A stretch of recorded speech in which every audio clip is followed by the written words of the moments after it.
Maxie. Hello. What up? Shata Max. Just an hour late. Just 1 hour late. You know what? You are just like JQ. You cannot keep time. Yeah. You're late. You have one-word answers. He has trained you well. It must be a Finnish thing. I don't know.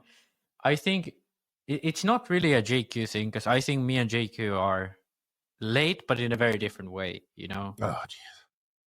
Now you're going to try to justify your lateness. Your tardiness. I think mine is just like I overestimate or underestimate the time it takes to do things. But he's just thinks that what he's doing is more important, That's different. That's true.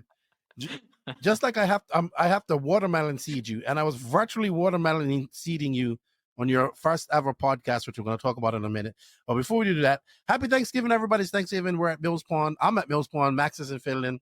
And we're recording out of the studio, the mobile studio here.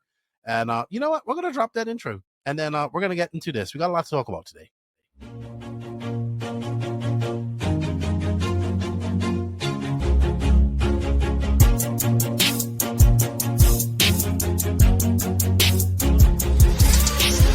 Nitro is the glory, but e-buggy pays the bills. Welcome to the No Name RC podcast. Get ready for some serious bench racing. But be warned, we speak our minds, express our thoughts, and sometimes things can get a little rowdy. Hate, and he just was influenced by the hate coming from the left, the hate coming from the right. And let's get back to more club racing and less of this grabbing racing. It's hard not to be arrogant when you're always right. See what I mean? That's exactly why people call you arrogant, Max. You may not agree with everything we say, but it's definitely worth a listen. And our pick, can you stop whatever you're doing? Join your host, Leslie the Great, with co-hosts and guests as they get together to chat RC. Hey, after that race that I watched this morning, I have to talk about it.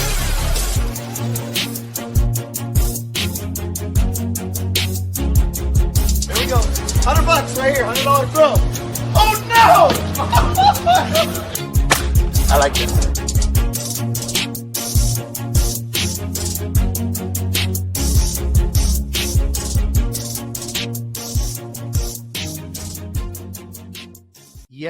Yes, indeed. Nitro's glory, but e-buggy pays the bills. What's going on, everybody? Welcome to episode number 304 of the No Name RC podcast. I'm your host, Keenan White, a.k.a. Left the Great. And to my virtual left is the professor of everything. Now a host. No longer a co-host. You are a podcaster now. After your first, I'm a real first ever podcast. Yeah. That's right. You are Max Rogan.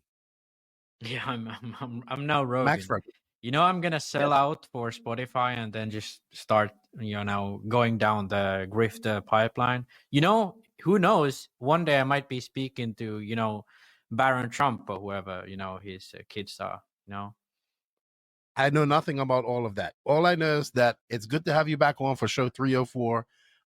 Congratulations to you and Will doing your first ever solo podcast last week. I can't believe it's been three. It was solo hosting, I guess, but yeah, you was the premier host and he was co-host. Yeah. So it was good. I thought it was good. Lots of tangents, but where are the tangents? We're going to talk about that in a minute. Yeah. On our catch up. But we want to thank you guys. It's been good. We haven't recorded for almost a month now, so it's good to be behind the mic. We've been kind of pushing this away. It's Thanksgiving Day here at Mills Pond. We are, we're Florida. We're here for the Florida RC Championships round here. I got her Wednesday morning, I think. Wednesday sometime. So I've been here since yesterday. I know you guys heard a little noise in the background. That's the AC in the camper. It's a little warm here. So I will mute that when possible. Anyway, let's stop all the jibber jabbering. Let's get into saying some thank yous and shout outs. We're coming up on 2025.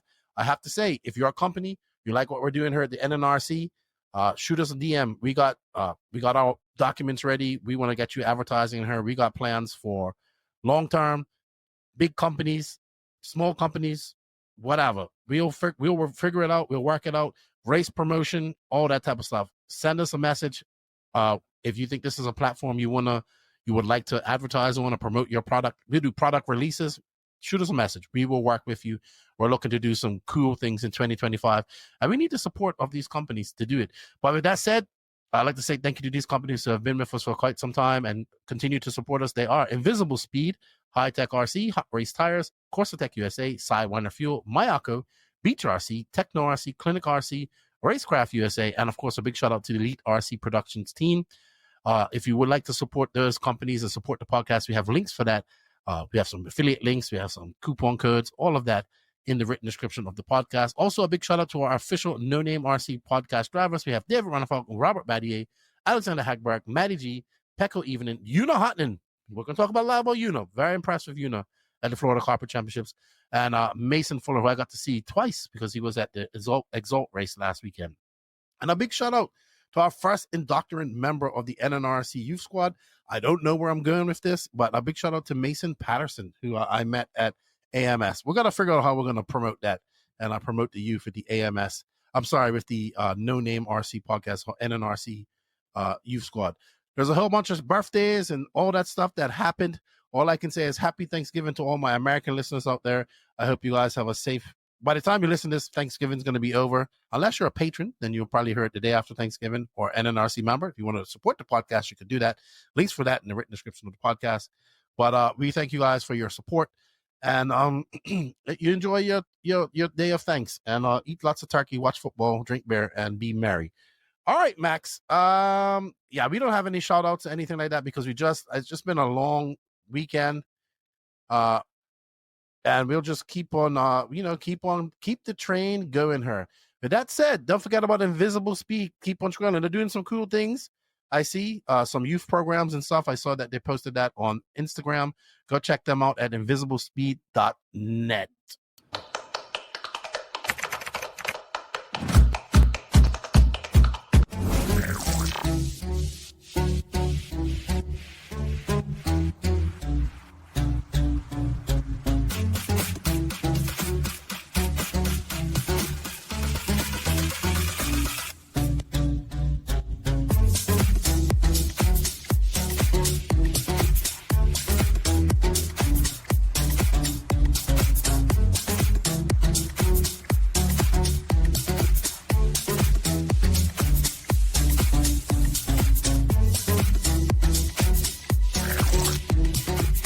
That wasn't the stop scrolling one, but that's an older advert. There is no 20% discount at this moment. But if you want to check out more about Invisible Speed, go over to their Facebook or go to invisiblespeed.net. Make your speed visible, which Danny Paz told me I need to do after he beat me in our second grudge match last weekend. All right, Max. So, yeah, let's talk about that. You and Will hosted your first podcast. I thought it was good. It was all about 10 scale. You, of course, it was 3.5 hours. Yeah. You went off on many tangents. But I would say there were relevant tangents to the subjects that you were talking about. And I listened to it on the way driving on to Sundances last week. I think, and I really enjoyed it. Your rant was good. You kept saying if Keenan was here, he'll watermelon see me. It doesn't matter. Even if I'm there, you don't listen to me anyway. Will get better as he gets going, and does more often. But the first ever podcast without me on it, it was weird. It's been 304 of these, and I've been on all of them besides one. Yeah, I think it was the starting was definitely the toughest part because I've never usually for the first 9 minutes of the show this time I just kind of zone out, so I've had to kind of just completely improvise it. But I think after that when we got going, it did feel quite good. For some reason, we had some issues with the connection. We had quite of a lag there. So I think some people, at least some people in the Discord said that, there was the video was bad and some technical quirks I have to still work out. Janky Finnish internet. I don't know why, because I have good internet here. So I don't know why it is, but either way, I think it's a people always say, podcasting is just two dudes talking nonsense. But to make it actually entertaining, it's very difficult. And I think it takes practice. So it's not as easy as people make it out to be. Well, you have to be into it, right? And even though I've been on the road for almost a month now and talking about RC and surrounded by RC 24/7. I am actually very excited to sit off and chat with you. It's been a while. Obviously, to our base out there that support us, we owe it to them. Like when I feel like I'm not recorded for like this much, I'm like, I gotta record, you know. So because it's like I enjoy it too. I still enjoy it. So that's good. The only thing we gotta brush you up on is your UI stock, knowing about the stock drivers and all that stuff. And that's, I know you don't geek out on it as much as me, and I get to see it more than you guys because I'm into these races. But yeah, I would really like to talk more about the stock class and the drivers, because that's where the competition and excitement is for me and the drivers that are involved in stock. But you'll learn, you'll learn something from this old dog too, So I'm not worried about that. But I thought it was good. Guys, go check it out. Show number 303. If you're a 10 scale enthusiast and you like Masters of Dirt, it was a good chat with Will. I think you guys, once you guys start getting your rhythm and doing it more often, you'll get better at it. It took me a while to get better at it, to get decent at it. And this is something that's constantly evolving, right? I always want to be better. As for myself, I'm at my 4th race of my 5-week stay here in the USA. Obviously, I was at AMS first, then I went to Florida Carpet Championships. I did Exalt race, but it was like Exalt race and this race this weekend. I'm kind of just hanging out and enjoying myself. Exalt race was fun. I went to Sundancers, never been there before. The weather was great. It was cool. It wasn't hot. The track is great, like that really red clay. It was nice. Track was hard. I raced Danny Paz. I ran E-Truggy for the first time. Raced Danny Paz at E-Truggy. Dude, I'm not gonna lie. E-Truggy is fucking awesome. I love it. And I see Tekno just dropped their new 2.2. I want one. I just want one. Leave it her. And dude, it was fun, Max. It was probably one of the funnest 5 minutes I've had driving an RC vehicle in a long time. They're fun. They're freaking fun, dude. That was fun. Big shout out to Paul Cotu and all those guys for all their hard work at Sundancers. They're actually moving that track as well. It was fun, So here I'm at the Mills Pond race, which is a similar track. Maybe not as clay, still that same orange dirt, but more sand. A lot more jumps, a nice looking layout. I haven't seen any cars going across here. I'm challenging Danny Paz because he did beat me again. But here's the kerfuffle. Here's the kerfuffle here.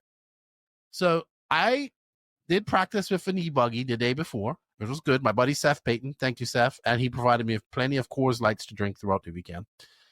And then Josie Padashow, Joshua Vichudamani, Danny Paz, and everybody plotted against me at this last race, right?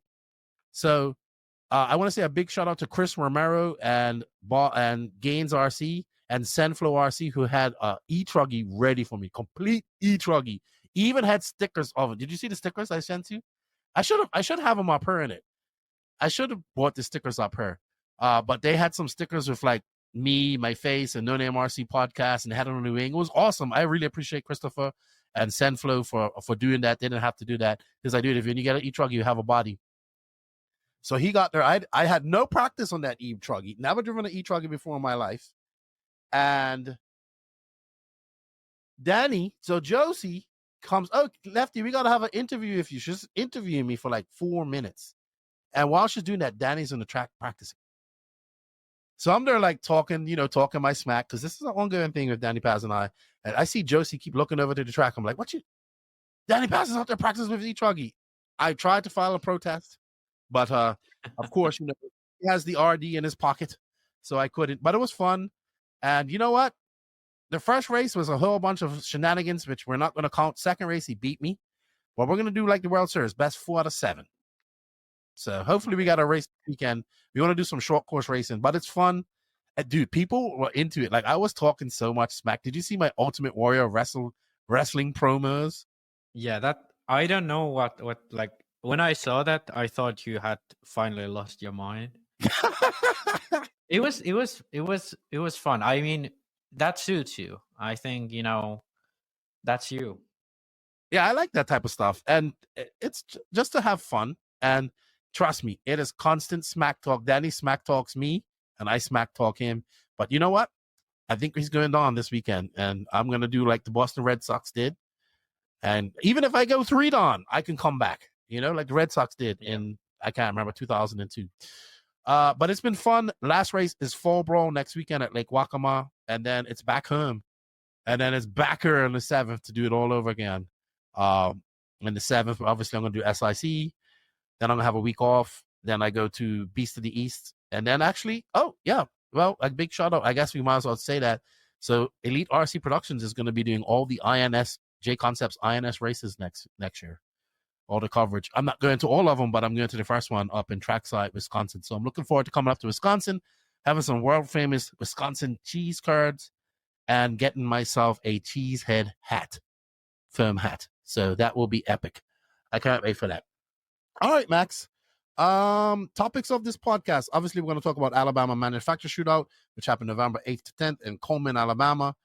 Dude, probably the best 45-minute Pro Nitro buggy main I've seen in a long, long time. And, of course, we're going to talk about the Florida Carpet Championships, which happened the week after, but November 13th to 17th at Beachline Raceway, Cocoa, Florida.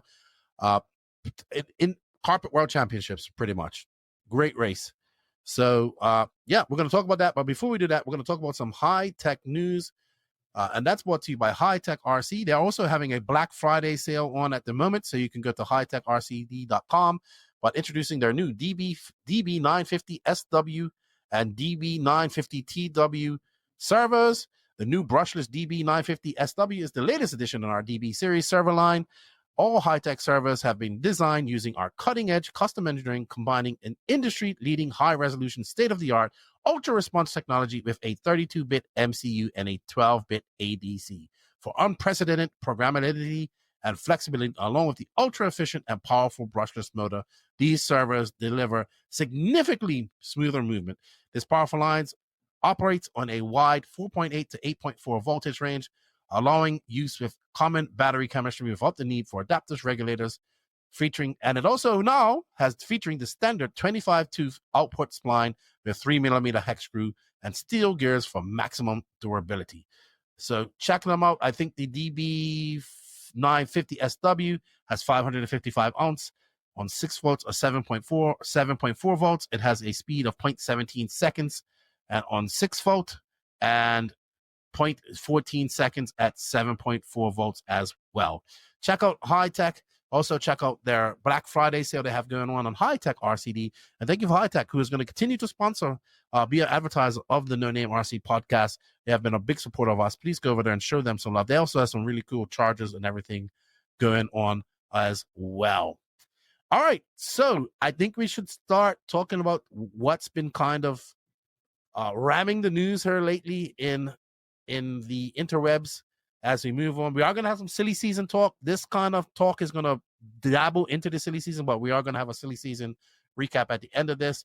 But basically, the announcement by TLR, I'm actually looking to bring it up here on Facebook. Go ahead, Max, while I bring it up on Facebook. The announcement from TLR, please. Yeah. So I don't know how to frame it per se, but because TLR ain't going anywhere, where you can be sure that they're releasing new cars. They've said they have a new vision, blah, blah, blah. But a lot of people are getting the boot from TLR, including full-time workers, part-time workers, and from what we're hearing, also pretty much their whole pro team. But it's wild. It's wild, and it's like this mass exodus that like officially hasn't happened yet, but everybody talks about it. At Mod, it seemed like all of these TLR team guys were leaving. Then now, before we had the rumors of Phend, but now we have sort of, let's say it's all but confirmed at this point that Phend is leaving. And it looks like the whole team, Tater, Phend, Schimmel. Yeah. So it's not just a few guys. It seems like every single driver they have is going to leave at the end of this year. So it from the rumbles and the rumors around the RC sphere, it seems like they are just stopping to do anything with professional RC racing. But they'll keep doing racing, I guess. But yeah. Now we have All the right. update. Keenan, you can- Yeah. Let me have a read of this. So they say, hold on, sorry, I messed up. TLR is thrilled to share an exciting new vision for our future. As the racing landscape continues to evolve, we're evolving our race team program to ensure its sustainability, growth, and long-term success. First, we'd like to introduce our all-new 2025 Ambassador Program through Hook It. This program will let us identify drivers who not only excel on the track, but also bring value off the track, helping us grow TLR and competitive racing. We're also committed to 2025 to developing our new two-wheel drive platform, including the stadium truck, refreshing the four-wheel drive, and refining the 8X, which is obviously the 8-scale program. We'll sponsor key races and offer a six-figure racer payout program in addition to multiple levels of racer sponsorship to further empower our community. If you want to join the ambassador program, you have to race, have your race included in the RPP program. Watch for applications to be posted in December. Throughout our 45-year history, TLR has strived to push beyond the traditional and embrace what's next. This has been driving force behind everything we do, from game-changing 8 in 2007 to pioneering the pioneering 22 in 2011. We have constantly forged our own path and reimagined what's possible. The spirit of innovation that helped us reach these milestones now inspires the bold shift from the traditional approach of racing. So, all right. This caused quite the shitstorm on the interwebs. Charlie Mack, the Trugoner, sent me his 4th manifesto. He sends me these Trugoner manifestos. It is fucking long. I can't read it out right now, but I will read it. I'm gonna have him on the pod. He's a TLR loyalist. Let's start with the people that have been fired from TLR. Let's talk about Todd Hodge is gone. I don't know if he left or got fired. Right? Yeah, they did let go.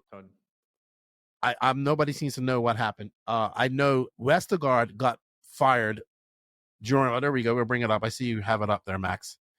Yeah. So we have Westergaard. This was just this week.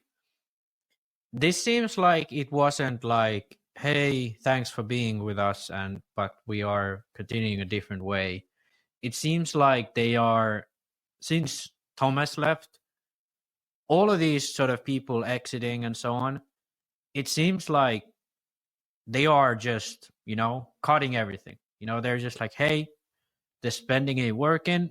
We're just gonna cut all of the spending and try to maintain as much of the profit as we can maintain without it. Because from what Anthony says here, he says 2 weeks after I got hurt, they decided to remove my title as machinist, programmer, fabricator from the roster. Looking forward to what future holds. So, it to me it's wild. Basically, I don't think he even got announced that, hey, we're letting you go. It was just like they just removed him from the roster. So, to me, it's quite wild. Not necessarily the way he got fired, because that's how it is, unfortunately, in today's world. But the way that everyone is getting fired at the same time, and sure, it might be that Todd Hodge left on his own because he realized the ship's sinking, but for sure, they are doing some drastic changes. And Todd being gone, Tran being gone, no talks of a new hire on that front. No talks at all, from what we've heard. Introduction of this new vision, doubling down on the, RPP, and then bringing this. What was it even called? Is the ambassador or whatever? Hook It is the Hook It ambassador program. Hook It program. Basically, they're doubling down on the RPP and bringing it one step further. So instead of having team drivers, they won't have pro drivers. They will just have ambassadors. And that's my take on the situation right now. But it seems like every single person who has been responsible for a professional racing team seems like they are leaving right now from TLR or being given the boot. Yeah, absolutely. I think we're going to talk more about the impact on this on TLR and what we think in our silly season stuff, because we can talk a little bit about Phend. But if you guys listened to the last time we got together, you and I had a very heated debate about Mayako and having a pro driver and all that type of stuff. Now, as I've gone on and thought about it a little bit more, and by the way, I want to say that the social media for Mayako has been awesome for the last week or two. They're doing a Black Friday sale as well. So if you want to check it out, go over there and check out. They've got a Black Friday sale. You get membership. I also gotta say that internally at Mayako, there's been a big shift in the attitude of the structure. So I don't know, like where this happened, like why it happened just after our podcast, but I have to say that things have been looking good up from the inside as well, not only on the social media. Right. So, on that rant, I actually had a guy message me. He's like, don't do that again. You and Max are getting nasty. I was like, dude, Max and I will argue, and then we'll be talking about that subject. Like, we talked about it a lot afterwards, Yeah. And where you even came to see my point, which was great. So now I'm going to address back to your point that you was making about they didn't need a pro driver. I still think Mayako needs a pro driver. I know they're trying to get one. We'll talk about that maybe a little bit in the silly season stuff. But I feel that Mayako has also the thing going on with Joseph and Invisible Speed and that community built up in the Discord where they don't need one right away. Now, I've kind of steel man myself and saw your point as well, where they can focus and get their products out. They're small enough to survive without a pro driver for maybe another year or so. Yeah. But I, as TLR being a stalwart race team in the world of RC racing since the 80s, and I personally feel that Dakotah Phend has carried that race team on his shoulders for the last 10 years, I would say. 19 years with TLR, he said. 19 years. I think, yes, you'll have your TLR loyalists who will run the car, what. They have the money to do this. They have the money to do this. The money is not the issue with this. It's the fact that the fucking pencil pushing twerps there at fucking TLR do not see the value in having a race team because they see numbers. And I understand that. I understand that way of thinking. I understand that the bashing and all that stuff is where they make their money. And I get that and I understand that. But they have completely gone from the roots of what established TLR, Team Losi Racing. And that comes from the pencil pushers, the guys looking at the numbers, and that's it. They have disbanded their fucking race team. Like, I heard that the offer was like they would get parts and free product to use, and they have to make their contingency. Well, you have people that are making a living off of this. I think that this affects TLR's race program to, it's not going to be right away, but it's going to be to a point because those TLR drivers that drive those cars are good, like the same point I made, are going to want a driver to cheer on at some point. Dude, at AMS, you know who pitted fucking pitted Phend? Captain Line from S-Works. He did not have any support. He had no support at the track. There's going to be no, you heard these people, like, what is the biggest thing we hear from these drivers? There's no support for us there, or no support. There's going to be zero support for these drivers there. There's going to be zero top drivers going out there and doing something for them so they can be proud of, which they had, because Dakotah Phend carried that on his shoulders. And Taylor with a world championship, but more Phend. And you know what's going to happen? You know what's going to happen? I'm going to tell you what's going to happen. The team that Phend goes to, which we'll talk about later on, is already really huge in 10 scale in America. I was shocked to see that at the Florida Carpet Championships. They will take over everything that TLR has in 8 scale racing. Everything. TLR in a year's time, and I don't mean this in a bad way, but without somebody out there competing for them and doing well for their vehicles, their stock in the RC racing world will significantly jump. Now, some people may say, what about Mugen? They don't have no top drivers. They have Adam Drake, right? Because I know my buddy Carl Vucinic, who is adamant that all the pro drivers are going to be non-existent at some point, called me, but I didn't have a chance to talk to him. I knew that's what he's going to say, but he has to understand that Mugen has a great legacy of in the 8 scale world, multiple world championships in both on-road and off-road. right? And they have Adam Drake, and they have the Killick brothers, who Burrock's going to be coming over to America more. They have Frankie Contreras Jr., who's going to be racing more, and they have a general following of Mugen Knights, right? Yes, TLR has the same thing, but TLR does not have Adam Drake. In fact, they fucking fired Adam Drake. You know? So yeah. I think personally that Horizon just looks at racing as the redheaded stepchild, money we have to spend, and we don't need that. There's the number of guys are looking at that and saying there's no money coming in from this.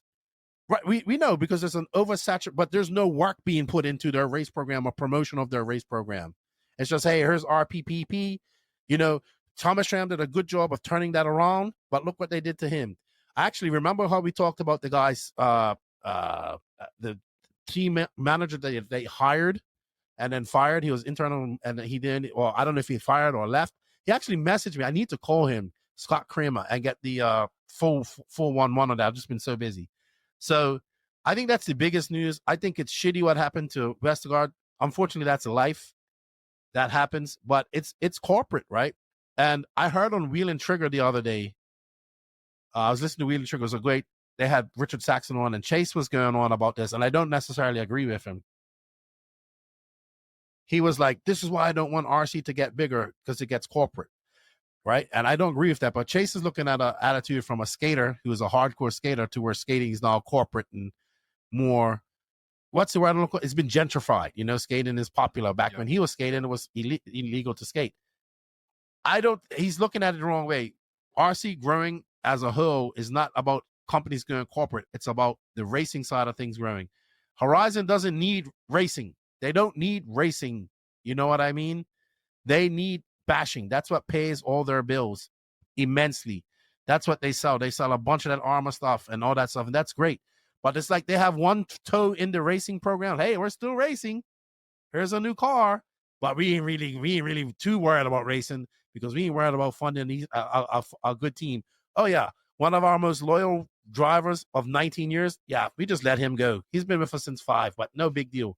And that's where the disconnect will be. They'll have no connection with their racers at these races. And I don't think they really care where the direction goes. Maybe they want their racing side of things to die off.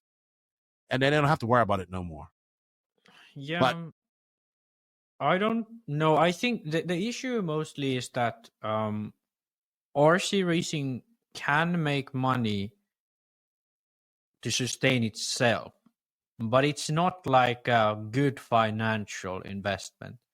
So Mugen is a great example of how just racing can give you a company that has a long-term, income and a balance. But if you've ever seen any pictures of the Mugen headquarters, it's basically a fucking hut in the woods, They have like a few people working for them, and that's it. It's very humble. They don't do it to make money. They don't do it to, have all the corporate tools at their hand and so on. So it's choice. Do you do it just for the passion of RC cars, especially race cars, or do you do it to make money? And I think that is the difference between, do you choose racing or do you choose RC, which ends up being just bashing. And I think there are ways to combine those two well enough. I do think Traxxas could make their way producing racing vehicles where it could be profitable for them. But even then, it would be very hard to sustain a full-on race team, because that's the expensive part. Making a car is cheap and easy, but having someone like, Phend or Runafok or any of these guys who can actually be successful, that's going to be like just as much of a cost as the car itself, So basically, if you hire one of these big guys, you're going to have to double your sales with them from what the sort of natural mean of that is. So what's the return on investment like that you make enough versus like how much you have to make more with just the driver to sustain it. And That is the difficult part. That is the difficult part. Not necessarily having racing cars. So I don't think TLR is going to go anywhere. The RPP more than pays for itself. Some people will see the value in RPP. Like for me, for example, if I got out of RC, got back in, and RPP was still around, I didn't have any ties to any other brands. Yeah, I'd go race Sportsman and win and get my race for free because I get the money. It doesn't seem like that bad of a deal, to be honest. It's basically free racing if you look at it from that way. But is it like a company which actively like people who are actively interested in RC are going to take like, this is what I want to do? No, it's not. You want to have more than that. So either you need to have a car that gets updated, the social media and a brand and a presence that's very good, or then you need to have someone you can cheer on and like a proper race team. The car's good. You believe you like to win on Sunday by a Monday thing. So some people think you have to have a little bit of everything to actually make it work. I do think you can make it work either way, but you have to do it absolutely perfectly. But then if you do a little bit of everything well enough, it will work. That's kind of my idea of it. Yeah, I get what you're saying. But it's like you're gonna be like you said. I actually think the RPP is good. I like it. I've always liked it. It makes people accountable for their discounts, but I still am a believer that we need a pro driver, because there has to be some way that these young kids that are going to have something to aspire to if they want to be in this industry, right? I think that RC racing without pro drivers is going to be a very dull racing scene, because these, it's like any other sport. It's just not as big as other sports. So I don't think that TLR is dead and they'll stop selling those vehicles. But I think if they don't have any pro drivers, their ability to compete at these races is gone, and it may not affect things right away, but it will at some point. So it's going to be good to see. I know the TLR diehards are going to terribly disagree with what we say here, and some might. But let us know what you think in the comments about that. And we're going to move on to our next news topic, which was nothing too great, but Max has it here. I guess it must have piqued his interest. But basically, Schumacher becoming the dealer of the SillySeason ESCs. If you guys don't know what these are, let me find it and we can go down and give you a little sight of them. SillySeason is a Czech company with more than 50 years of experience in producing ceramic parts and ceramic printed circuits, PCBs, hybrid integrated circuits, sensors, power electronic modules, special electronic components for electronics, and microelectronics for many different industries. As the last few years, they've decided to capitalize on experience and develop the production of special modules such as ESC designed specifically for RC driving because they have a passion for RC. And Schumacher is going to be importing them. Now, we've been geeking out on these ESCs for some time here. I got to see them in action, obviously at FCC. We got to meet the people that make these were at FCC last year, Florida Carpet Championships. So tell us what you think about this, Max, briefly. Yeah, so the reason why I wanted to bring this up is because the SillySeason has really made a big push in Eastern Europe. Max Gotzel, Bayer, all of these guys run them. But now this is the sort of first time where it seems like it's spreading outside of it, outside of the, the Eastern Europe sphere. And Schumacher, when they pick something up, that's always big because they are like the biggest thing in UK. J Concepts, all of this stuff they distribute. And what makes it even a bit more interesting is that I also had another link there. Let me bring it up. Mattia Collina, who I guess he's somewhat of a Michel's on-road mechanic. I don't really know if that's true, but I've understood that he is. But SillySeason, just during the same day, announced that Mattia is joining SillySeason. And to me, if we're looking at this kind of seems like because obviously the number one brand in electronics, Hobbywing, we all know it. All of these guys, run Hobbywing that are on the top. Bruno, Orlowski, and then Ongaro in 8-scale electric. Sure, there's other brands like Coyote, LRP is a thing. There are some other manufacturers like Orca and so on, and Reedy obviously in America. But the thing about this is it's made in Europe, as far as I know. It's based in Europe. You don't have to deal with shipping, getting stuff from China. No issues with the world changing or whatever. I think Schumacher is looking if this could be a long-term thing for them. And if it works out, I don't think it's just going to be Mattia Collina who's going to be joining. I think Orlowski would be following him if it seems like it's working out.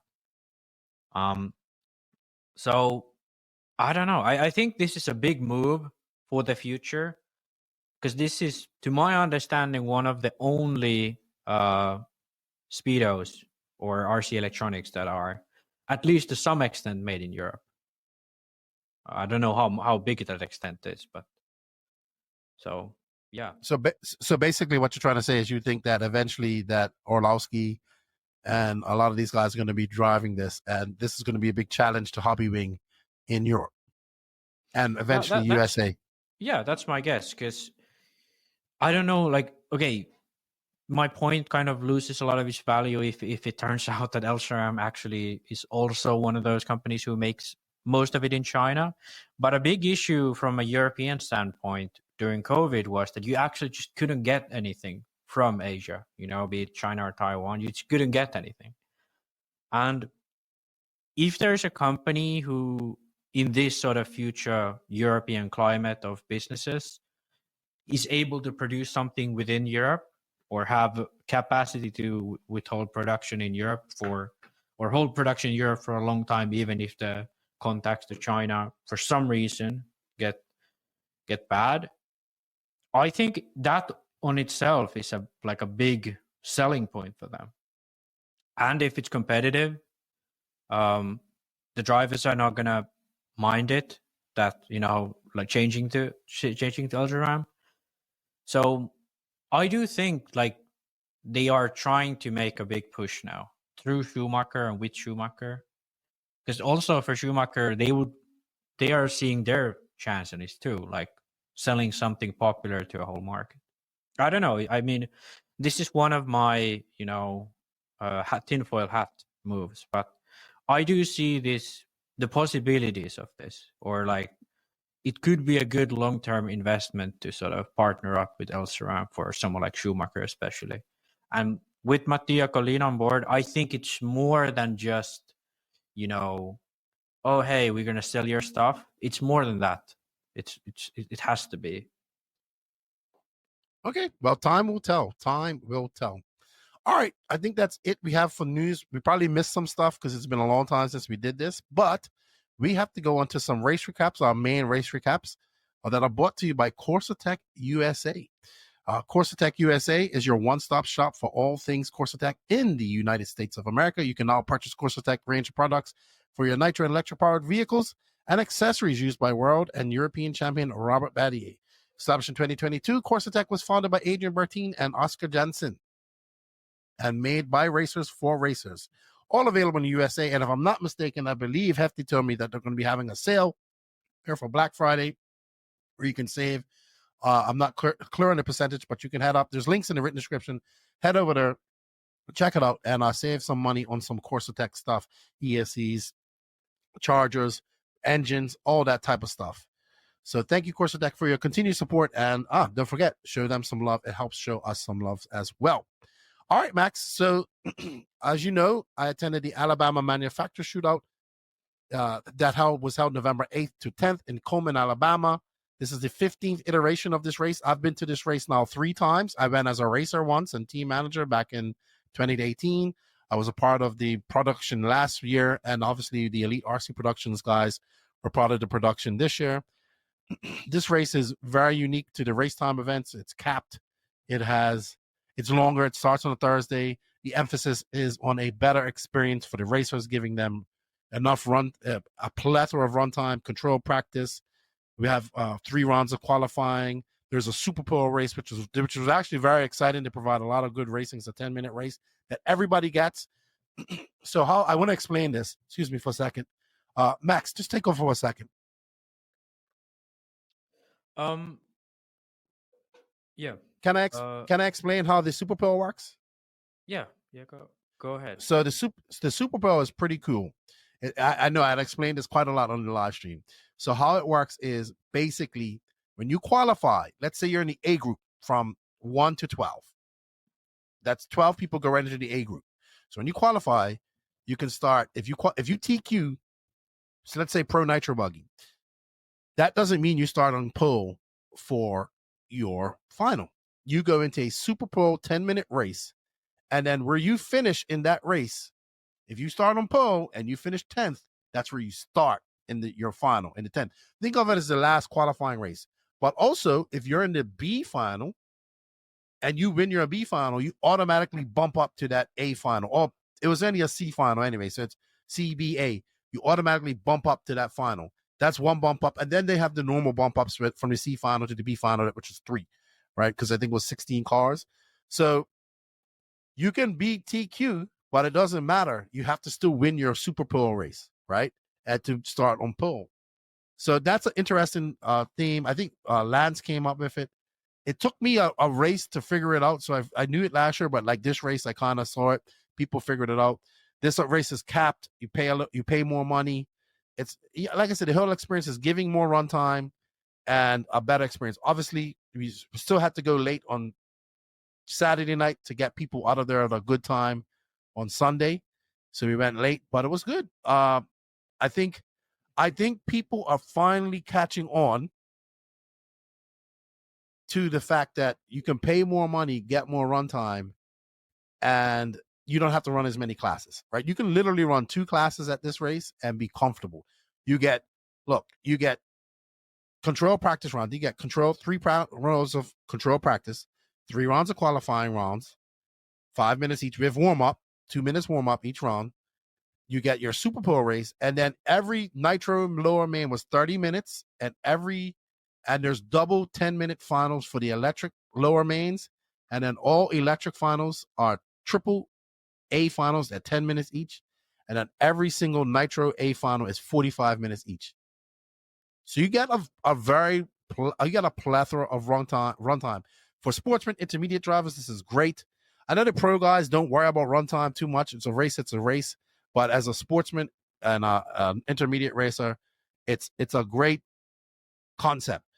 I remember when this first came out, we were very critical of these races. I've come to accept that all races are acceptable.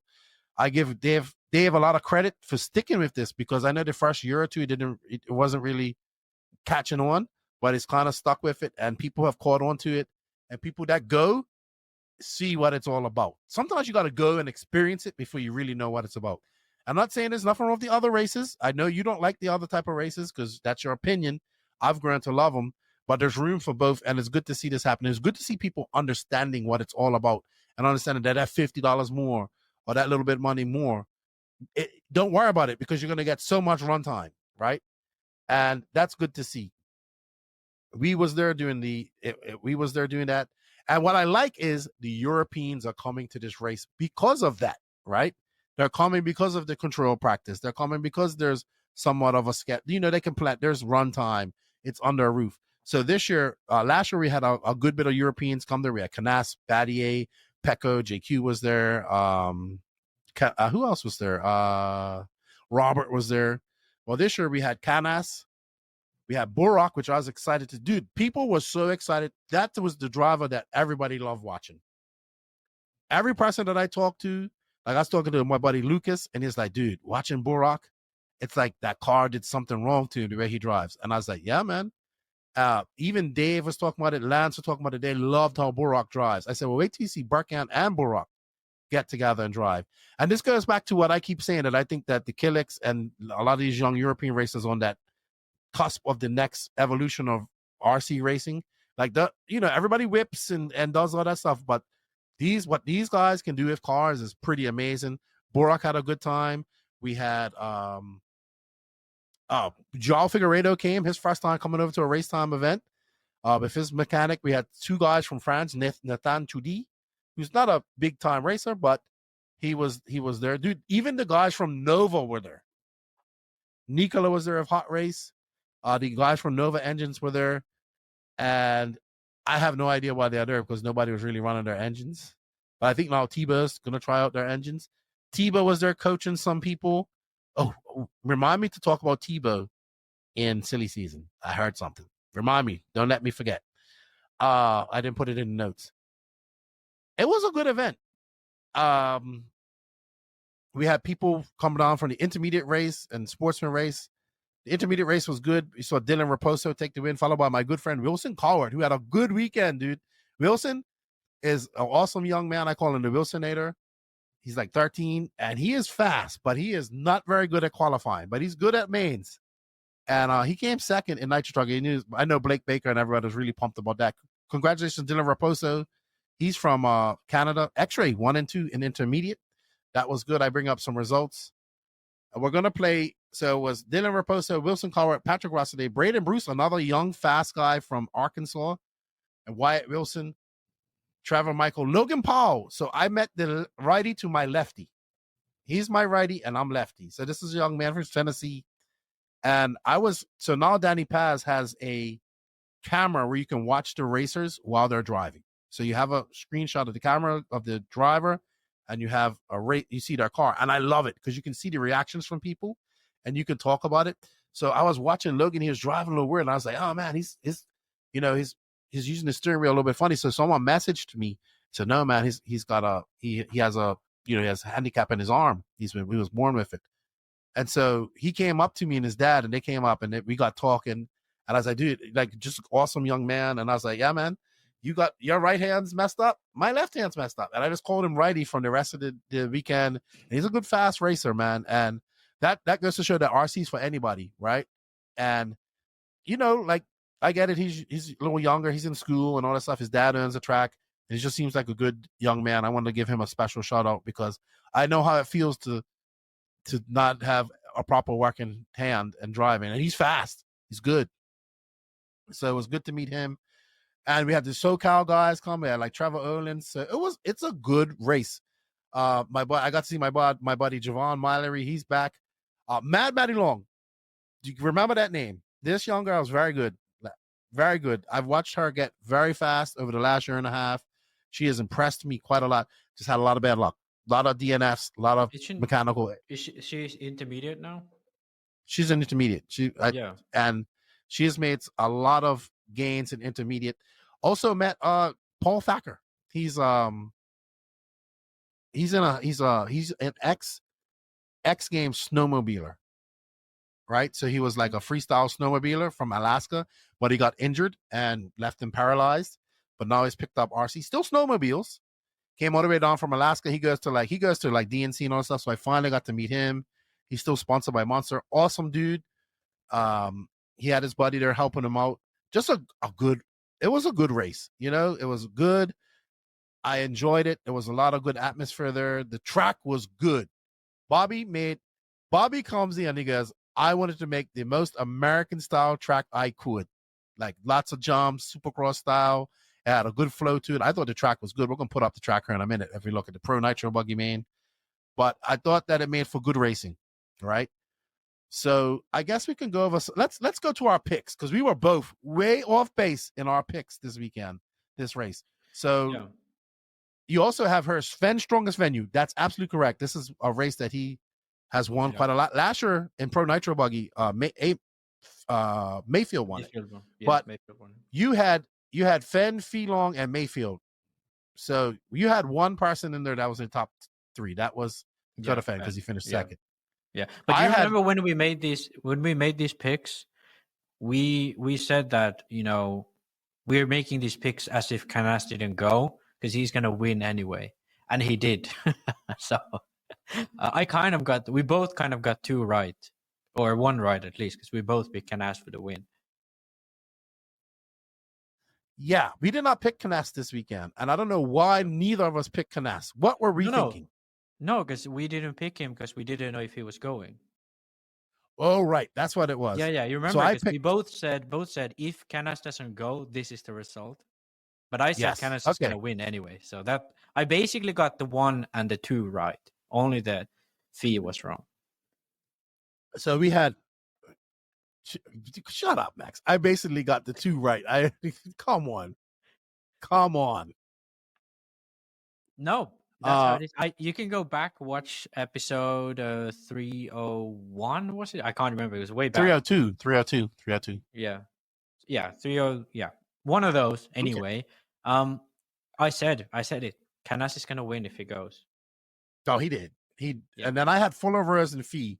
So let's go through our results. Truggy was Mayfield, Phend, and Rivka. Dude, fucking Mayfield dominated in that shit. Like, yeah, he was. But I will say this. Damn, Phend is getting 13 minutes on his Truggy. Yeah, well, I don't know what the fuck he does with his engines, but the mileage he gets is insane. Makes no sense. All right, so we do know a Truggy has a bigger tank. So I saw they showed, like, my buddy Gene saw his tank after his race, after his Super Bowl for his Truggy race, and he had half a tank left in there after 10 minutes. And not only that, like, this guy who won Sportsman Ever, he went 10 minutes on his Dakotah Phend engine, no problem, on his buggy. But it was Mayfield, Phend, Rivkin. In E-Buggy was Canas. He was absolutely dialed. Like, he was just good. It was him, Killick, and Riffin. Killick and Tater had a comment together in that whoop section. They showed the whoop section. Oh, really? And they had some words. They had some words coming off the driver's stand.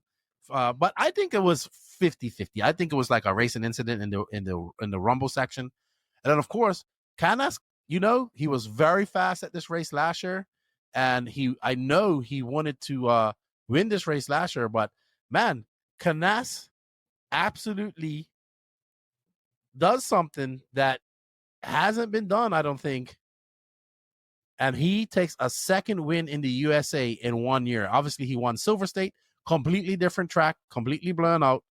And this year, he basically comes over and drove between him and Phend. That was probably one of the best 45-minute finals I've seen in a long time. And yeah, it was good. Yeah, but I have to say, though, because in reality, had it not been for the different strategies, Canas, he had it. He had it from, like, easily. But even not really. Even with the pitch strategy difference, it wasn't really like the Phend he was on the back foot, basically. Something would have had to happen in his favor for Canas to. So here's what. All right, so here's what happened. Phend was planning on doing like a 10-minute pit would not help you. You either have to go 9 minutes or you have to go 11:30. And nobody else was talking about going 11:30 besides Phend. And he was going to do 11:30. And he did 10 and a bit on his first pit stop. But what happened was that his headset broke. So they couldn't communicate. So they pulled a fuel audible and went back down to the safe route of 9 minutes. So that's what messed up his strategy. If he would have been able to do 11:30, it would have been very hard for, like, Canas could do 9. He knew he could do 9, right? But that's what happened. But Canas just did what he had to do. And Phend made a lot of mistakes. Canas probably made 2 mistakes that entire race. Phend made a plethora of mistakes. But see, he had to push. He's trying to push to make up from that fuel stop thing. But those two were by far heads and shoulders above the rest of the guys at this race this weekend. Yeah. There's no question about it. But go ahead. Let's say like Phend had 2-stop advantage, like he did. He actually made it to 11:15. So let's entertain the idea of him making 11:15 pit stops. even then, the gap to Canas wasn't really close enough where he would have made it. So maybe, yeah, you could always say that he would have made less mistakes if he knew he was leading or whatever, but he also would have driven a bit slower if he knew he was leading. And also the risk of running out of fuel and everything, if you're running 11:15, would have been a lot bigger than just going 9. Because if we look at the results, the gap was just, it was 6 seconds. So it's I guess 6.6 seconds. It was close, dude. It's not like it's impossible, because 6.6 isn't enough that he would have had the advantage without the fuel stop, but it's close enough where he would have had a shot at it. Let's put it that way. And he did make mistakes towards the end, so I guess it would have been less than 6 at some point. So I'll say this: Canas's program was on point, and he drove well, really great. That's what won him his race. His pit man, his great pits, his car was good. He drove well. He made very little mistakes. It was still a very close race, because honestly, we didn't even watch the rest of the race. This for 45 minutes. We pretty much watched these two guys battle. We're watching the race now. You can see the track there. It was a great design by Bobby. The track actually held up quite well because there was a lot of moisture in it. Had Phend's strategy worked, he would have won this race. It probably would have been very tight at the end, because he would have been. I think that with him knowing that he had to drop it back down to 9, he had to push a little harder, and he just kind of made those mistakes, man. And he still had look at you. He still had one less stop than Canas, though. Yeah, but I just think Canas like I said, he just made 2 mistakes. There you can see Canas. You can see like the tension in his face when he's driving and how he's going. And then Phend is just like calm, cool, and collective as he's driving. Yeah, that section where he's coming down now, that little rumble section, that was so much fun. Guys were jumping off of that, going on. Yeah, I thought this was a great race. No straightaway people were talking about that, but it worked out good. I think it worked out good. We had this off-camber double was super hard for people, and this little triple, I thought it was a good track, man. A really good track. Step on, step off into there. And I just think, man, Canas was on it in e-buggy. That's the second year he's won e-buggy here. And this is his second big nitro buggy win, because this was everybody that's a racer. The only person that wasn't her was Cavallari. Yeah, from Americans, and as we have stated before, Cavallari, I don't count him. As you have stated. He's not an H-scale pro anymore, or he shouldn't at least be. So that doesn't even count. Everyone who was there from America. Sure, okay. Best case scenario for Phend, he doesn't have any issues. Gets to go 11:15, which I believe he would have been able to do in fuel mileage. He did have the mileage to do that. They come out of the last pit stops battling.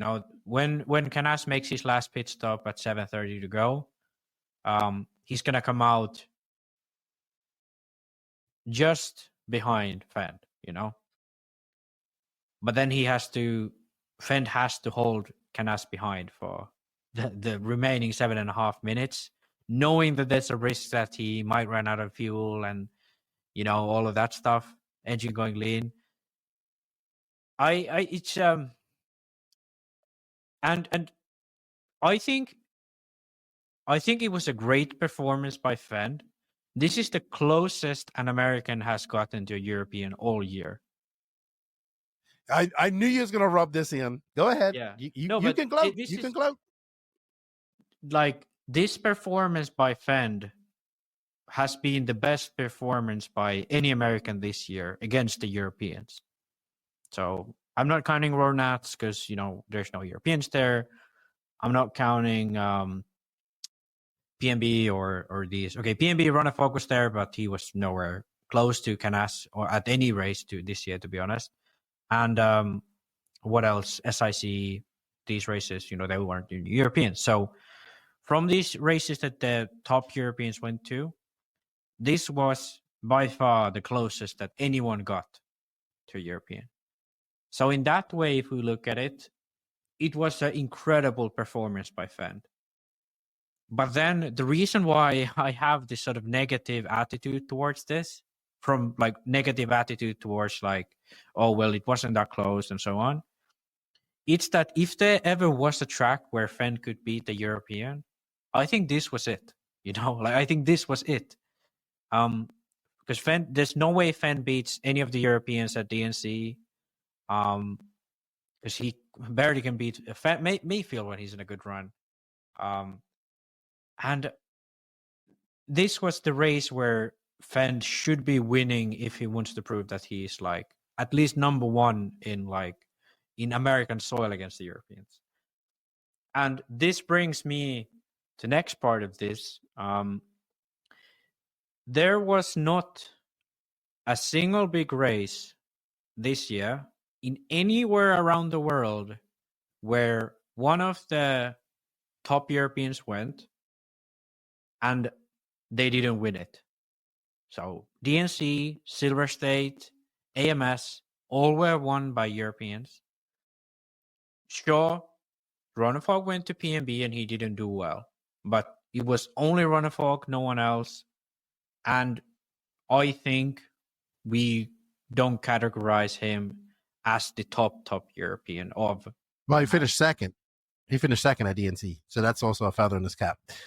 Yeah, he did well at DNC, but because people are gonna say, well, Ronnefog didn't win PNB, but yeah, sure, it's a valid argument, but it's still like if Canas or Boots or these guys went to PNB, I bet they would have been fighting for the win, just as like Canas was here with Phend.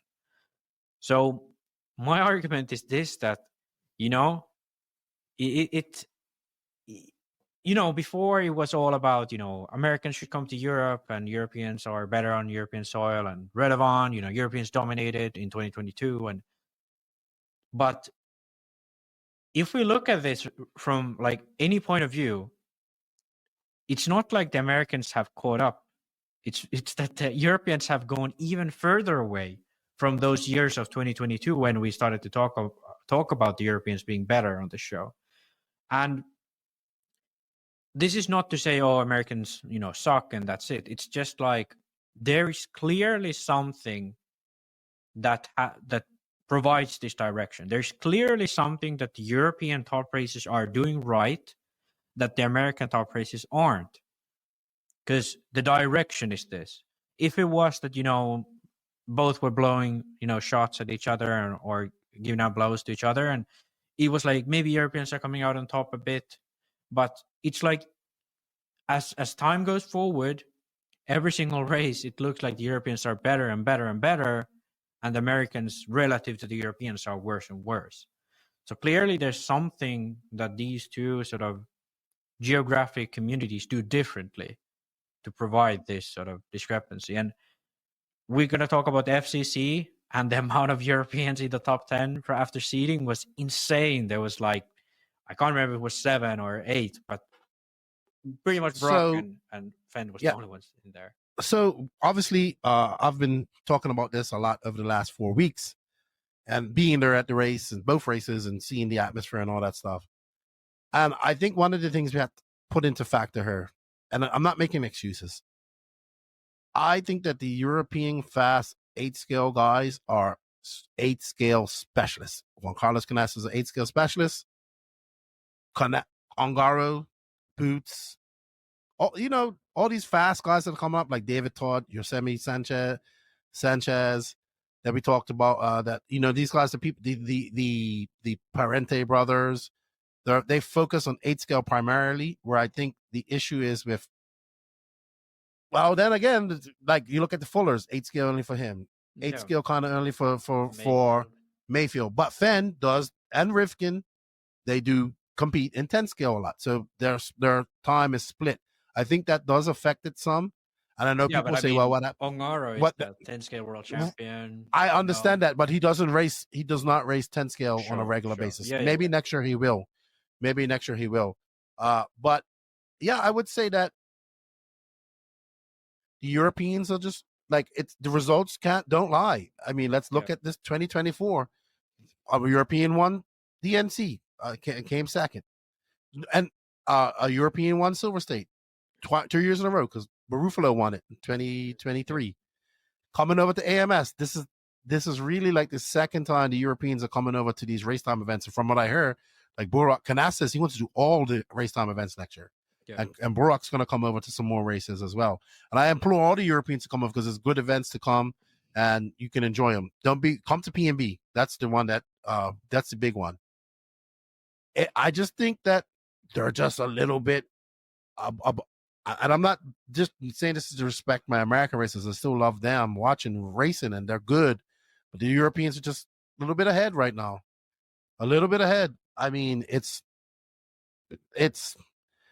going to be, and the thing about the Europeans is there's a plethora of other ones coming behind them. So it's funny because I remember somebody at AMS asked me, he goes, Lefty, you watch RC a lot. And this is a father of somebody, he goes, do you see the next big thing here? And I was like, the only next big thing I see right now in USA racing is FI in 8 scale. Yeah. And I don't, when I look at Europe, there's a lot. Like I could name, like Giuseppe, Parente brothers, Carup, if he takes 8 scale a little bit more serious. David Todd, very fast. All these European guys are out there hungry. They're out there putting in work, right? They're racing. And I'm not saying that they aren't in the USA, but I don't see anybody that's those guys' age on that level that they're at right now. Those guys are competing against top European guys. And why like a David Todd, maybe he doesn't make the final, but he's there. He's getting there. Giuseppe making, doing well.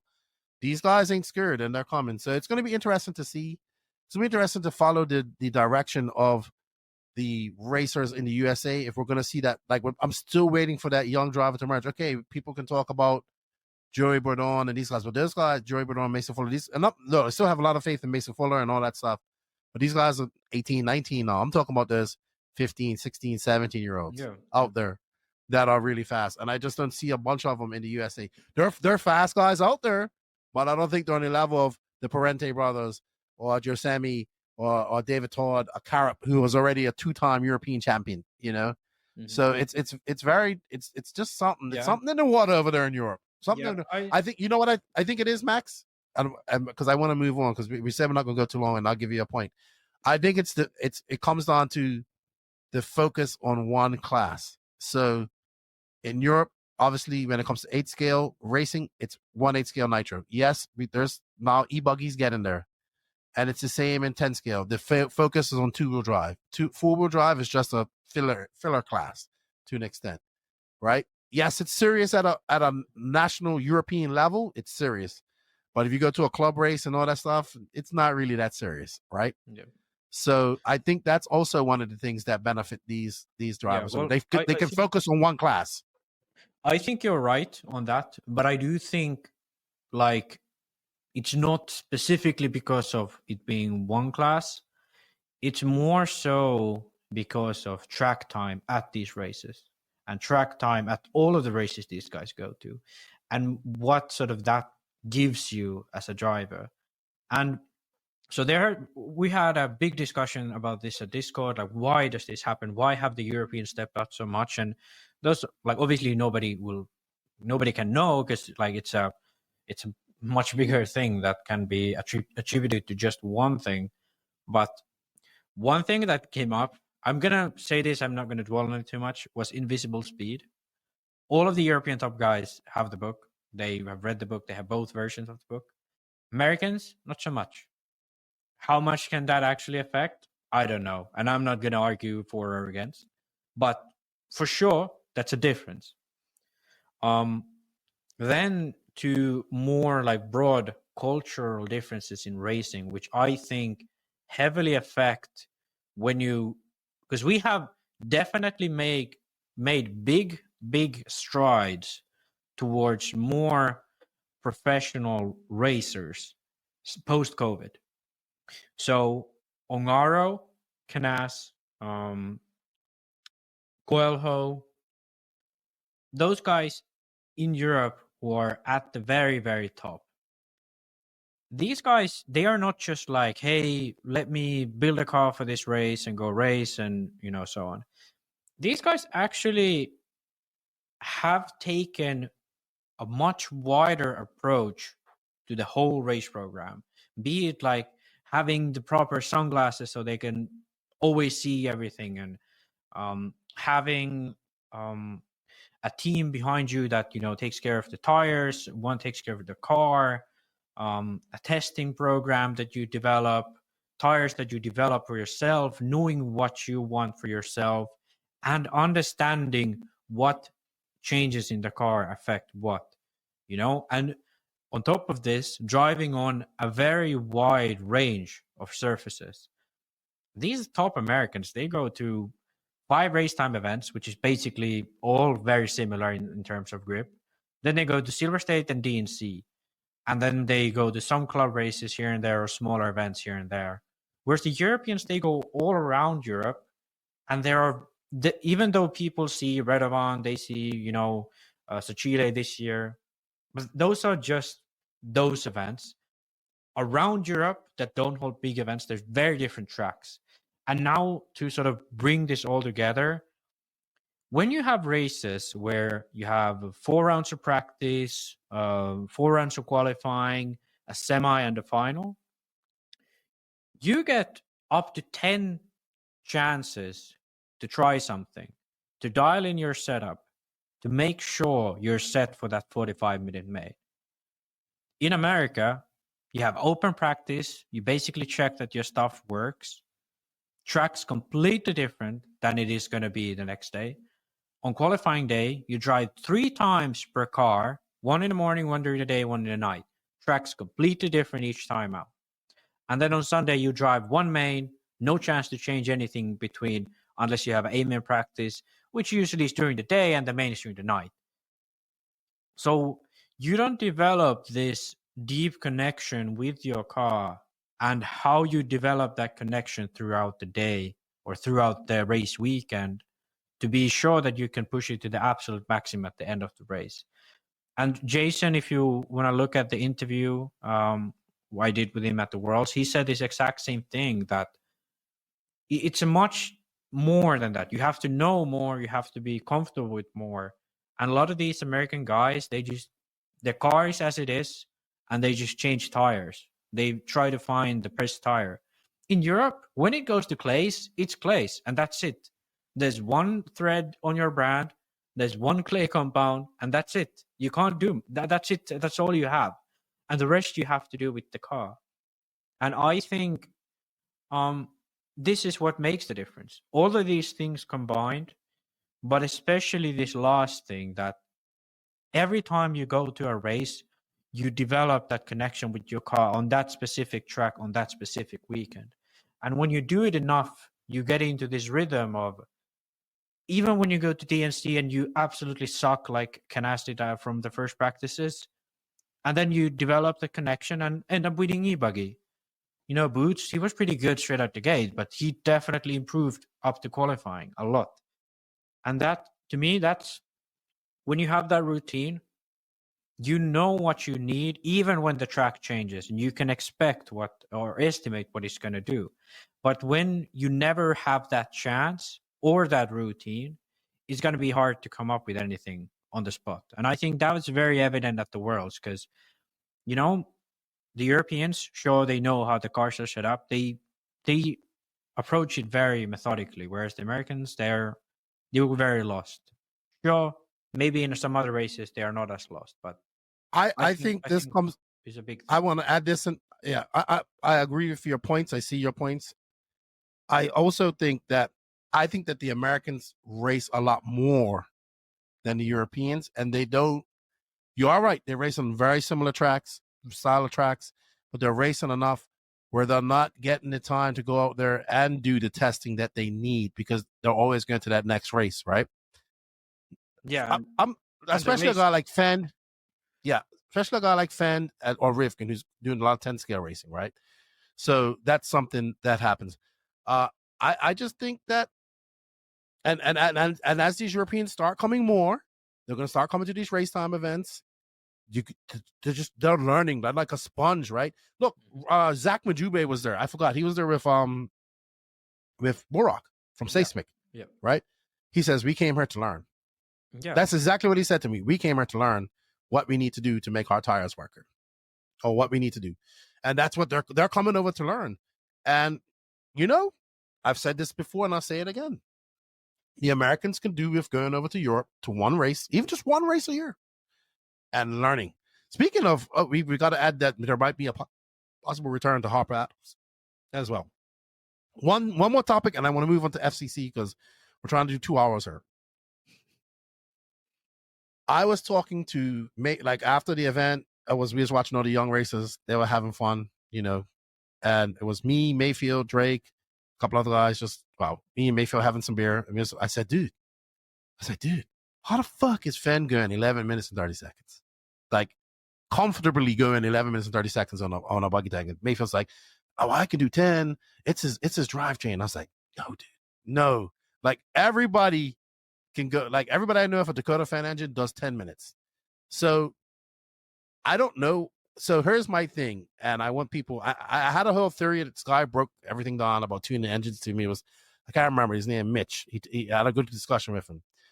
The engines we have enough power. They have enough speed. They have enough reliability. Now we're seeing the race to the best fucking fuel mileage. That's what we're seeing. We're seeing developing these engines where they can get better fuel mileage. And if you ain't doing 10 minutes now, and if you can't go 11:30, you're going to be on the back foot with these guys, unless it works out where you can drive fast enough. And I think that's what we're seeing the switch. We don't need any more power in these 21s now. We're going to see who can get the most fuel mileage. Simple as that. And that man can get 11:30 with that Dakotah fan engine. That is fucking amazing. Yeah. I've been meaning to study this more, like nitro engines, because it's a very, very different type of engine from gasoline engines because of how much oxygen is already in nitro compared to gasoline. You have to bring in the air, and the type to save fuel is it's like you can save fuel by just like adjusting the amount of power you have, whereas in a gasoline engine you kind of always want more power. So it's an interesting topic, and I'd like to sort of understand this better, because I have to say I'm not an expert on the engines. I know how to tune them, I know how to make them feel good, but I don't know much about how to make a nitro engine actually save fuel with any of these internals. So sorry, I was muted. I don't know either. Maybe I need to get an engine tune in her to talk about it. I just wanted to round out our finishes here at the Pro Nitro Buggy A final. We had Juan Carlos Canas obviously winning, Dakotah Phend second, Mason Fuller, good result, still looking for that top Nitro Buggy win. Great fourth place for Seth Van Dalen. Burak Killick, first time to an AMS to a race time event, coming fifth. Ryan Mayfield sixth, Brandon Rose seventh, Fee Long, Taylor Sontag, Ryan Lutz, Joao Figueroa. Joao was not happy. I tell him, dude, these races are different. You got to learn. You know, you got to keep coming to them. Yeah. Don't be disappointed. Spencer Rifkin, Adam Drake, Jared Wiggins, Joey Berdon, and Jonah Wilson, where you're rounding them off. So congratulations to all the winners at the AMS. I want to say a big shout out to Dave Lycom and the Race Time crew and Bobby for all their hard work, for having us here. I heard there might be some exciting news coming out of Race Time next year. I can't say until it's official, but I've been talking to Dave about it, and we did some hot topics at dinner and just talking to him. And we'll be at SIC, which it all starts up in January. So good job. We had fun. And thank you to everybody that came up and shook my hand and got to meet at AMS. I really appreciate all the love that everybody shows us, you, me, the podcast, Elite RC Productions crew. We thank you guys, and we appreciate it. And yeah, just watch the space of Elite RC and an RC. We're doing some cool things. We appreciate it. All right, moving on, Max. We're going to go to the next big race, the unofficial Carpet World Championships. The Florida Carpet Championships was held November 13th to 17th at Beachline Raceway in Cocoa, Florida. This is my third time going to this race, and it is a race I do not want to miss every year. I love carpet racing. I love this race. I love this race because there's a big contingent of Europeans that come, and it did not disappoint. The only disappointment I had this year for this race, only one or two, there's no Marcus Carrot there. And there was not enough Brits there. There was no Tommy Halls, nothing. There was just Ben Smith. Yeah. So I didn't know that Marcus had school, and he couldn't get off time because he took Worlds, he took EOS, and he took Euros, 10 scale Euros. So he couldn't make this race. I hope he makes it next year. And I would love to see some of the Asian racers like Anato come over. And some of these guys that are Kuiki, what's his name? Kuiki. I keep getting that poor man's names wrong. One of your favorite, Koki Kata. I hope they make the trip over. And some of the Australian fast guys as well. So Beachline Raceway, they put on so why I like this race is because Robbie Michaels is the owner of the facility, by Danny Chavez and TJ Bradley, like the brains behind this, mostly Chavez. And Chavez, like they don't let people see the track. It's a special track review. It's show, and they are very involved in the whole everything that to go with the program. So they have like they have specific instructions for us with the live stream, which I love when a promoter's into that and he gives us instruction and makes it easier for us. So they unveil the track on Wednesday, people go set up, they have practice, 2 rounds of practice, and then I think it was Thursday was more practice, seeding practice, and then they started qualifying. 2 qualifiers on Friday, 2 qualifiers on Saturday. They have a Super Bowl race, and then of course it's all finals, all day Sunday. They do have bump ups from B main to the A finals, but this race was completely stacked with drivers. Obviously, you had the top Americans there. You had no Tater. There was no Tater this year, but you had Brock Chamberlain, who's won this now 3 times. He won it 2 years. He won the first 2 ones with Associated. He won it with Schumacher this year. You had Cavallari was there, but unfortunately, it was not a good weekend for Cavallari. Dakotah Phend, Brennan Schimmel. Come to think of it. Oh, Rivkin. Obviously, Rivkin was there. That was probably the extent of the top American guys there in mod. To be honest, there was no Aiden Horns. There was no Cole Tallards. There was no. Yeah. Oh, we have Rinderneck. Rinderneck was really good. Really impressed me this weekend. Was there. Yeah, Davey Bada was there. Born a Crime was there, but he was racing mod. I tell him he should have run stock. But I will say that the company representatives are Hobby Wing was there with Charlie and one of the engineers from over there in Asia. I don't think there was any American missing from the top except for who did you like say? Aiden Horn. Aiden Horn. Who else? I don't know. Like when you really think of it, that's like the main guys that race mod. Yeah, like Cavallari was 16th, Fee was 18th. Yeah, Fee was there. I forgot Fee was there, but Fee's like this is his first time running mod and second time on a big race on carpet. Yeah, but no. If we look at all the guys that finish high at the Roar Nats, Phend, he's down at the A final. Chase in the B, Schimmel at the B, Cavallari in the B. Chase Lemieux was there. Yep. Yeah, so it's not like Americans weren't there. It's just that the Americans weren't fast enough to be on the top, All of them were there except for Horn. Everyone else was there. Phend was running the new 2-wheel drive car there as well. Yeah. Very swept under the, I saw it. He told me it was different, but he was like, dude, you can't talk about it on the broadcast enough. And I don't know what I'm looking at anyway, so it doesn't matter to me. But it's a good event. Then let's talk about Europeans. We obviously have Orlowski, who's won this twice, Coelho, Ronafalk, Martin Beyer, Matt Gotzo in stock.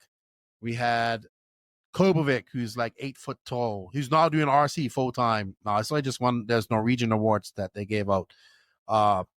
Obviously, we had Ben Simpson coming. This is Ben Simpson, right? Ben Simpson, this is the young guy from UK. We had Ben Simpson. I don't see him on the results. He wasn't in the A finals. That's why. No, but I don't see him anywhere. Yeah, but we've talked about him. I think he won the two-wheel drive leg of the national championship in the UK. Yeah, but he's not on the final results. He qualified 16th in two-wheel drive, and then he qualified 11th in four-wheel drive, but then he's not in the main results. Why is that? Because he was in the B main. No, but he's not even in the. I don't see him here. Maybe it's in the C main. I don't know. I can't remember. Oh wait, does he just have an American flag? No. Anyway, no, let's didn't drive. I don't know. He drove. He raced his finals. No, he DNF'd. That's why. Okay. Yeah. Sorry, I'm not a baptism of fire for Ben Simpson. And he has Ben Smith. Sorry, Ben Smith. Ben Smith. Sorry. He had he had an American flag. Now I really saw it. He was there on 15th in two-wheel drive. But he was at American flag, so I was like looking for a UK flag. Okay. All right. So also you had dude. Pretty much all of the Europeans except for Kobevic was there. I was sorry for Kero was there. But I'm going to talk about X-Ray. Mario Hudi was there with his children, so they were racing. Yeah. And Mario, I didn't know who he was, so I didn't know how the hierarchy went at X-Ray. So Mario and Martin are Uri's sons. So Mario is more of the behind the scenes business guy. And those was Uri Hoodie's grandsons that were racing there. And it was like a family thing. And it was fun to see because Mario was like a typical nervous RC dad. He would watch every lap that they did. He was there. He was, tire marshaling for him. It was good to see. But I have to say this, Max. The size of the freaking X-Ray team there was humongous. I think they had the biggest team there. Huge team. Bruno was there. We had Bruno and Mikhail there, fresh off their kerfuffleage at the Touring Car Worlds, which we're not going to talk about, but I did talk to Mikhail about it. I didn't really get to talk to Bruno much. He didn't look like he wanted to talk to me too much that weekend. Really? Yeah. I did talk to him briefly. But I talked to Mikhail about the incident with Bruno, and he basically said, I don't think it was intentional, but I expected it to happen. Does that make sense? Yeah. We'll talk more about that when we do. We're not going to do it on this podcast. It was a word. I don't want to say anything just because I feel like I'm making too many enemies by being too honest and saying things too straightforward. But yeah. But this was a great race, dude. And what I like about these guys, they coordinate everything. So this year, the coordination was camouflage with orange, like they do different colors. And they added a feature I've never seen on the track before, which was an off-camber step section. Yeah. That went down and back up. And if you hit on the inside to the middle, you're fine. The cars went through no problem. But if you went wide, like the steps got longer apart and higher, so it just and it just disrupted your car. It was such a great, you know what? Let's just bring it up. Let's just look at the track because we complained about how dull and boring the Euros track was, right? Let's bring up live stream A1 of this. We complained about that because it generally was not the best track, right? We can all agree that the Euros track was not good, but you come to this track and it's got big jumps, it's got different, it's got cool corners, it's got it's got what we want in racing. It was awesome to see. They built a good track. I think Kevin Ramos is the guy who builds it. We're going to bring it up here so everybody can see it. And you guys can see what we're talking about. This is the start of A1. There we go. We added to the stage. And let's just play it. They also have a Super Bowl to to determine qualifying. That's fun. Everybody watches that, and there they go off. But that's like the original Super Bowl, not like this is Super Bowl. Yeah, this is fast laps. There's Mario Hudi. So there's Brock. Brock changed up his colors too, and Orlowski changed his colors a little bit, so it's hard to tell them apart. Oh, is that Orlowski out front? No, Brock. I think TQ two-wheel drive. So I'm going to tell you who impressed me the most at this race. Two drivers impressed me at this race. 3, because there's 1 in stock. 4, there's 2 in stock.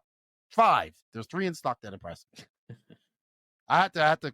So the drivers that impressed me the most at this race were Una Hotnen and Tom Rinnick. Both of them were very fast in qualifying. Probably didn't have the finals that they wanted. I know Una kept making mistakes, but Una impressed a lot of people, and so did Rinnick. They were very fast. Unfortunately, just couldn't put it together in the finals and exhibit what they really had. But impressive. Like, Una continues to impress me. I know you always talk about him because he's your boy, and I've gotten to know him, a bit better, but he is a fucking damn good driver, man. In all classes, in 8 scale and in 10 scale. And I would say the same for Rindernick as well. Yeah, I think to me, Jona didn't really impress me because I knew this is sort of the level he is at in 10 scale. Of course not. Yeah, but he went here, last year? He finished around the same spots. 2022, he was there. Oh, yeah. Sorry, he missed last year, but the year before. The issue with Jona is just that he doesn't get to go to races enough. I think things are changing from what I've heard, that he's getting to go more to these races. But as we saw at the Worlds, he really has the pace. He really had the pace here. But what I want to say, because we're watching two-wheel drive now, Jona obviously ended up finishing 6th, pretty decent. But when we look at this top 6 all together, in front of him it's Kobovic, and then only two Americans are Champlin and Rivkin. Everyone else is a European. And going one step further, thanks to my North European roots, I have to say, the sort of most populated area was North Europe in this, because it's Kobovic from Norway, Jona from Finland, and Ronald Fox from Sweden. I talked about this way back. Can't remember now which episode it was, but way back when we was looking at some of these EOS races, and I said, we have London, we have Elias Johansson, even Paulson's really fast in Europe in 10 scale. Karup, he wasn't even here, and still something is done right in the Northern Europe when it comes to carpet 10 scale racing, because the level of these drivers is incredible.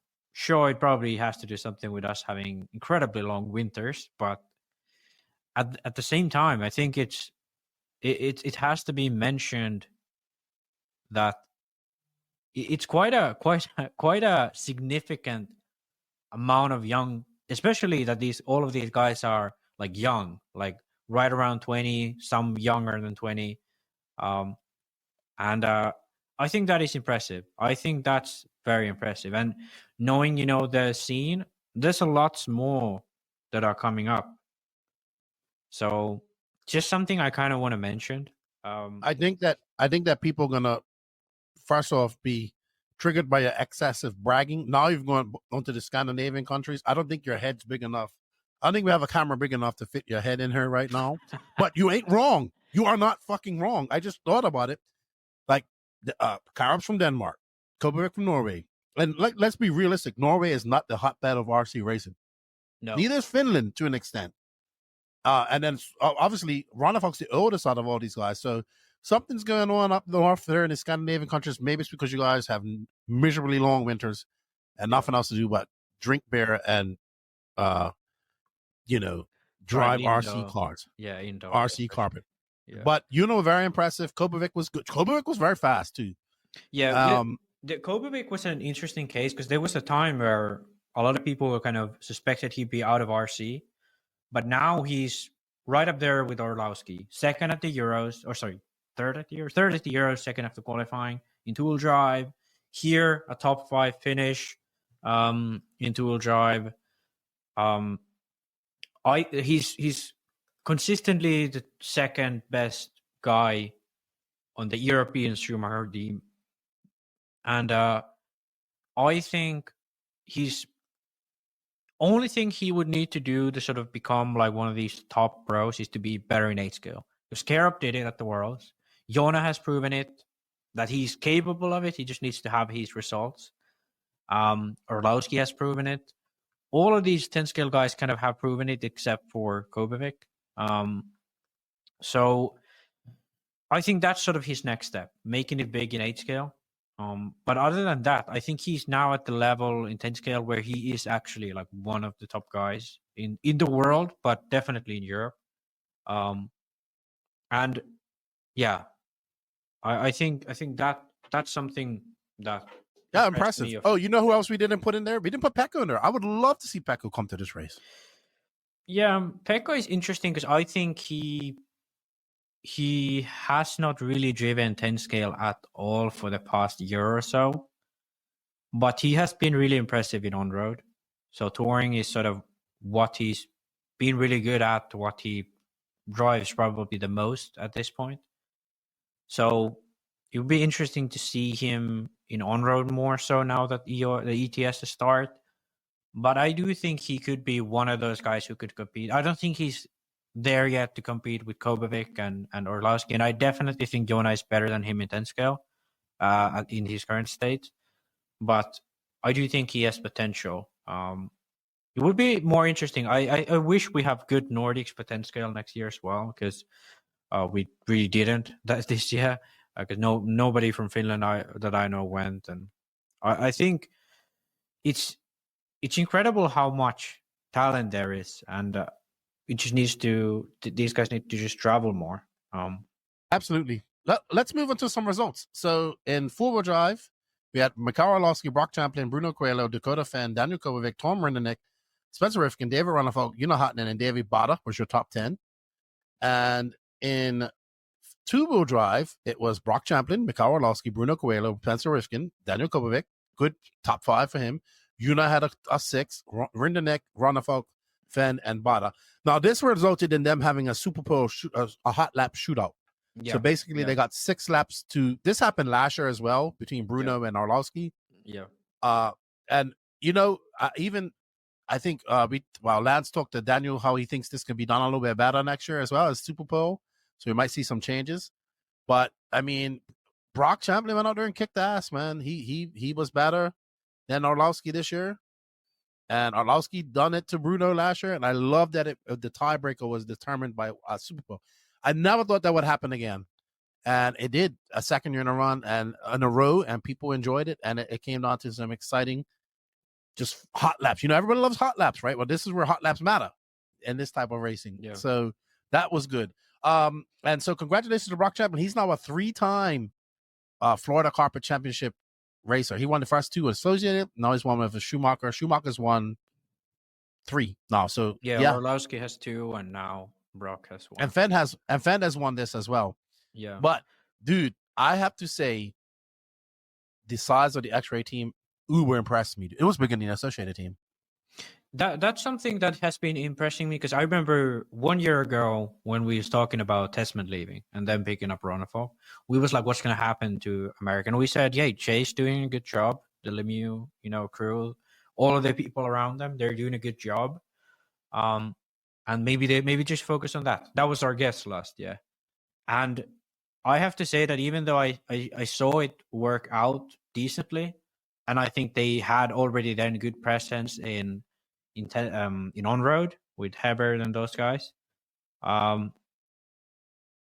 it has impressed me as well. Because we talked about this before, and when I saw those pictures, X-Ray with all those guys, I don't know what they have done, the Lemieux family and people around them. I think Paul Ciccarello has done a good job as well.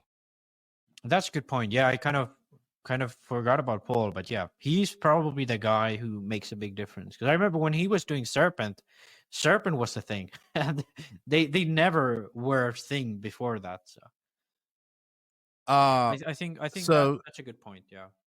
Yeah, I was like, what it is, a lot of TLR guys are when TLR now running X-Ray. Yeah.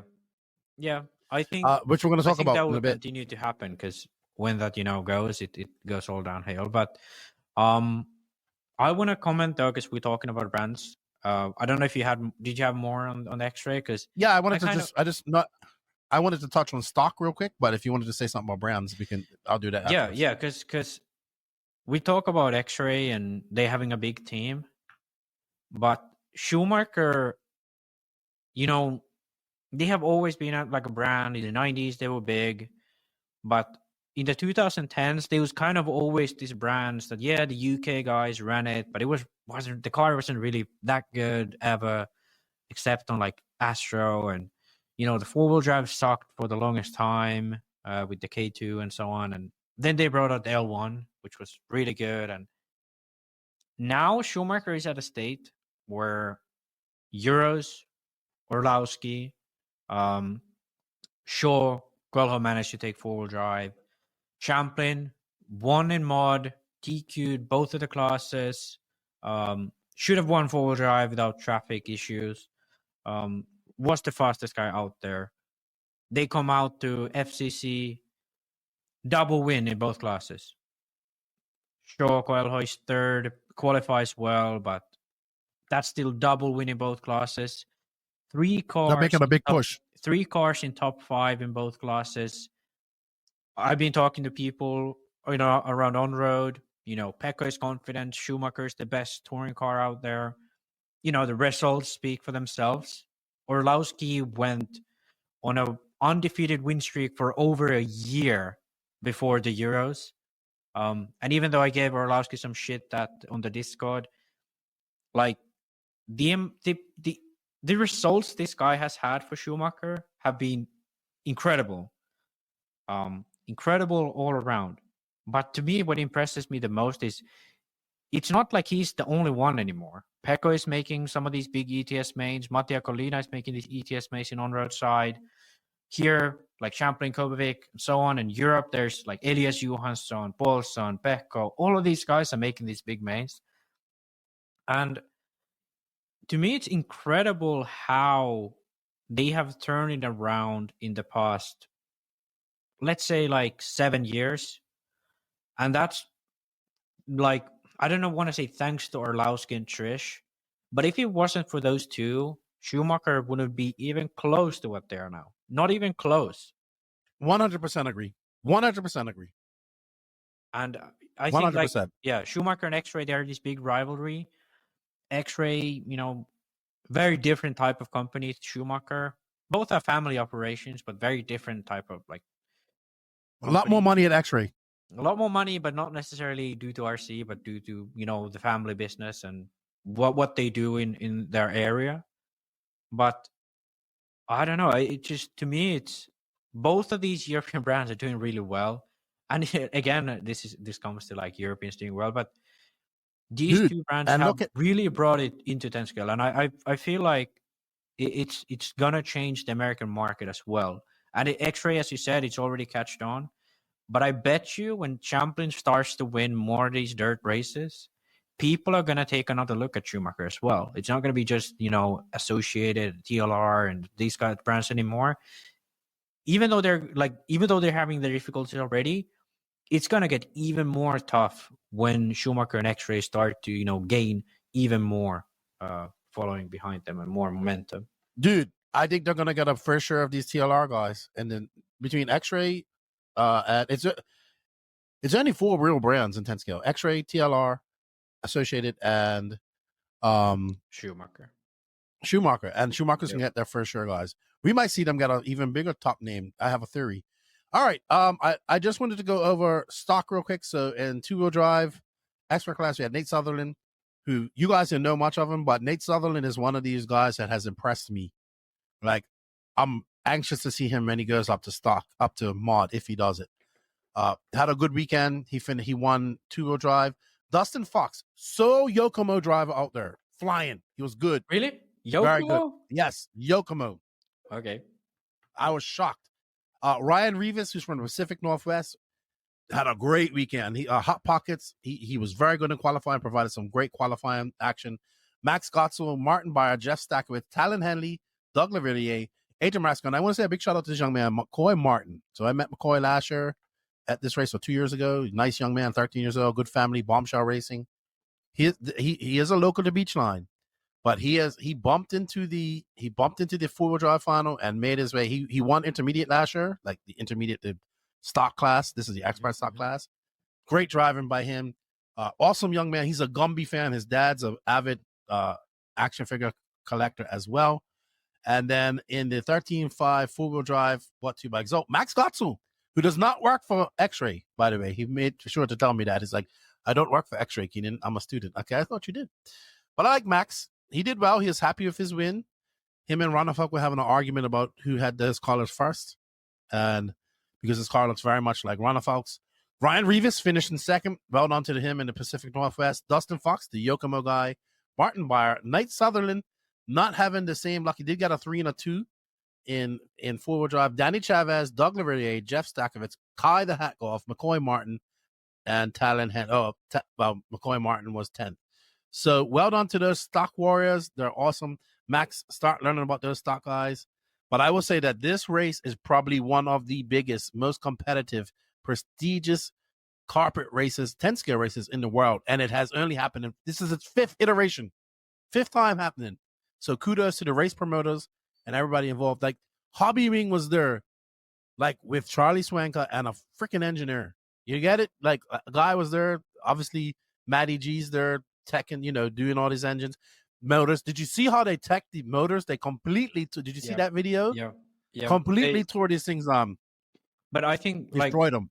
That's the thing, is that as long as you have open motor, that's what it's going to be. That's what it's no. They did this. They did this for stock. So 17.5 and 13.5. Yeah. But I mean, like open 21.5. Open motor manufacturer. That's what I meant. Like, because like in Europe, a lot of these stock races, they do handout motors. So you have like you get a motor from the race organizer, you buy it from them. So everyone has the same exact motor. Got you. I know what you mean. I know what you mean. But it's so much money in that stock game that it's never going to change because there's so much money. This is my whole argument of why it actually should be mod that has these motor regulations. Because now it's that people put more money, people and companies put more money and effort into stock than they actually put the mod. And I think that is, like I feel like I cannot state this enough, but there will be a time, if this current situation goes on, that companies like TLR are going to be like, hey, Dakotah, we don't want you to run mod. We don't really give a shit about mod. We want you to run stock, Like, if you look at just the money, that would be the sensible thing to do. That would be the sensible thing to do. Absolutely. Because why would you spend money? Let's say you are R1. Why would you spend money on some random young kid who he's going to be good in one day, but when he goes to mod, he's probably going to leave your brand anyway, where you could just say to Tom Reineknecht, hey, dude, we make more money in stock. You run stock for us. We're going to pay for you. You're going to run stock. You're going to win every single race, and people are going to buy our shit, And R1 is going to be the number one winner of all stock races. People are going to think R1's the best. And I think like that's why we have to look at it in a way where there has to be similar thing for the top level of mod. Most people, it's not going to matter for most people. It's not going to matter for, the guy who in the C main or running. Because to be honest, at this point, there really isn't more than A and B in mod. So it's like all of those guys are pretty much pros anyway. I think it's thing people need to start taking seriously. The fact that for just the marketing point of view and money point of view and RC racing sustainability business-wise point of view, that's something that probably has to happen. Not just that it's a nice idea that I thought of and I want it to happen. I think there's a time where it has to happen for mod racing to actually like make sense further out. But yeah, I don't know. I want to say about stock though, the Americans have picked up a lot because last year I remember, was it last year or 2 years ago? I don't remember which one, but was last year Rabayar dominated. Yeah, these guys came from Europe. They were just like, hey, we never run stock, but we're going to run it at this race so we can say we won it. And they did, and they dominated. This year they tried the same, but it didn't go their way. I mean, Gotchel won 4-5, but the Americans were good. The Americans actually put on a challenge this year. I went around to every single American stock race and said, you guys let Martin Beyer come over here and beat you guys in the class you created. I said, who's going to take up? I said, who's going to take up the challenge and beat Martin Beyer this week? I went to every single stock racer and said that to him as I walked around. I want to finish it up on this. I would like to see, this would be a great little exhibition race. I like to see it flipped. I would like to see as an exhibition race, because we got this argument. Joey Fisher says the top stock guys would beat the mod guys if the mod guys run in stock. That's his argument. No, they wouldn't. I would love to see, excuse me, I'd like to see it flip it. Let the top mod guys go run mod. Let top stock A final go run a final in mod, and let the mod guys go run stock and see who has the best lap times, or see what happens. Or mix match it. Put the put the TQ from stock into the mod class and let them run, and put the TQ from mod and let them run, and see who's going to win. Because it's always going to be the fucking mod guys because they're super fast. Anyway, congratulations to everybody that attended this race. It was a blast. We had fun. It was a good event. Oh, the Boricuas. There were like every year the Puerto Rican guys come, and it's like been more and more every year. This year was 12 of them. Dude, and there was this guy. He was from Peru. He kicked ass in I think it's the expert, the intermediate 13.5 with 17.5, and he was battling out with Jenny Roper. Fabricio, he bought those cars off Facebook Marketplace and just came and raced. And a young racer I've gotten to know, Jenny Roper, she did really well. She had a very emotional interview. It's good to see, man. It's good to see. They got good things on there at Beachline RC Raceway. All right, Max, I think that that's it for our race recaps. We're going to look at some upcoming races coming up. Then we're going to touch on a little bit of SillySeason news, and we're going to wrap this up. We're already at 2 hours. We got to go. It's 3:12. I got to go Thanksgiving dinner at 4. Just like always, Max. You go too long. You go too hard, Max. Anyway, up next this is brought to you by Tekno RC and Sidewinder Racing. Sidewinder Fuel. Morgan Fuel has been collaborating with many of the world's top drivers for over 40 years. This has enabled us to test our fuels in many of the world's most challenging situations and take the development of competition fuels to the next level. The result is Sidewinder, the market's most powerful racing fuel. This fuel is track tested and proven by national and world champions such as Ryan Cavallari, Ryan Mayfield, Greg Degani, Mark Vitas, and their top drivers, Young, Fee Long Win, and many more. These drivers appreciate that Sidewinder is blended perfectly for the high-performance needs of competitive racing. Don't let victory slip through your fingers. Purchase Sidewinder today. Also, a big shout-out to Tekno. Congratulations on the release of their new 2.2 Truggy. I'm pretty sure that thing's going to sell out absolutely completely because it's that badass, and I actually want one. Thank you, Tekno RC, for your support. Tekno RC. Tekno RC is a championship-winning manufacturer of high-performance A-scale, 10-scale, nitro, and electric RC buggies and trucks. With a worldwide dealer network, USA and Europe-based headquarters, comprehensive warranty program, and global race support, Tekno RC is excellence in RC. View the full lineup of Tekno RC race-proven vehicles by visiting www.teknorc.com. Thank you, Tekno RC, for your continued support. I am an avid E-Truggy fan now, and I just want a Tekno. Okay? All right, Max, upcoming races. Let's go through this real quick. Then we'll get into some SillySeason. Obviously, we have Fall Brawl coming up next weekend, but I'll be at Lake Waccamaw. That's going to be a pretty big race. And I think the weekend after that, we have the U.S. Open Gas Champs at Adobe Raceway, Tim Lime's track. I know Phend's going on a couple of, obviously Mayfield and those guys will be there, Rivkin, all those guys. So that should be an interesting race to watch with the amount of pros guys going there. The San Padao International RC Grand Prix, December 11th to 15th, which is next weekend, held at San Padao, Xiamen, China. Ronda Fox going. Isn't Coelho going to this? Or no, hold on. Wasn't Coelho supposed to go to this? I don't know. I think he was. Coelho might be going. I just put Ron because I don't know if Coelho's are going. Let me check. Maybe this is the last time we saw Coelho doing 10 scale off-road. Oh, but this is 8 scale race. I know it is. But I'm not sure. Then we have SIC January 10th to 12th, which kicks off the American Big Race season. I'll be there for that. The J Concepts offer Jam 17th of 19th at Fastlane RC Raceway. We have Anthony Westergaard's race, the 2025 Factory NSX at the Dirt, happening January 24th to 25th. Beast of the East Triple Crown at the World of RC in Lucama, North Carolina. Myself, Danny Paz, and the Elite crew will be there for that. That's a great race. That's 10 scale and 8 scale mix. Then my first INS race. I'm excited about this. It's Elite RC Productions. J Concepts have bought them on to do the RD work and everything involved with that. I'll be going to the first race, which is February 7th to 9th at Wisconsin. So we'll be in the snow. And it's going to be cold, but it's going to be great. It's a dirt track, clay track.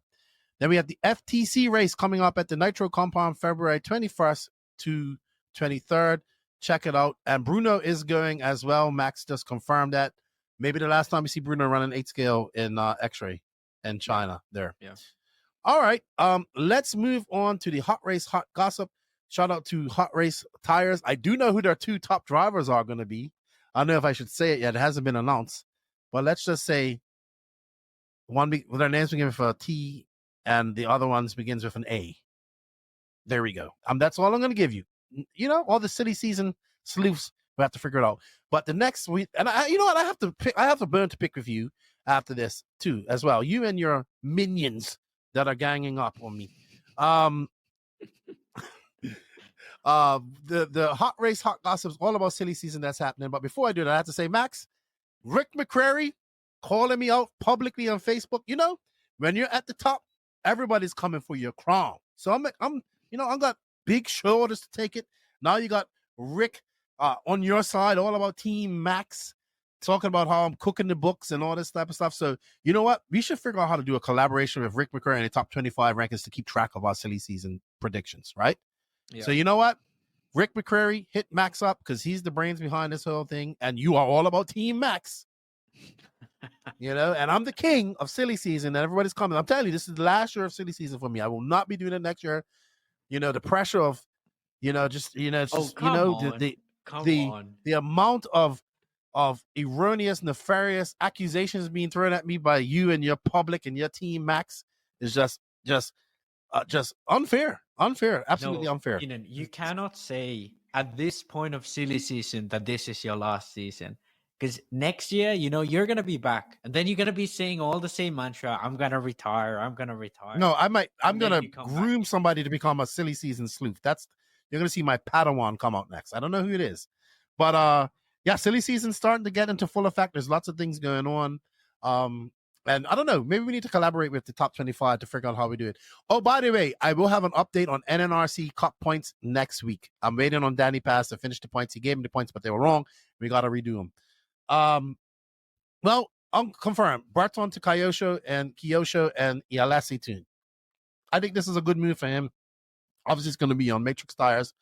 The Ialasi Tune motors are great. And no surprise here. First real confirmation.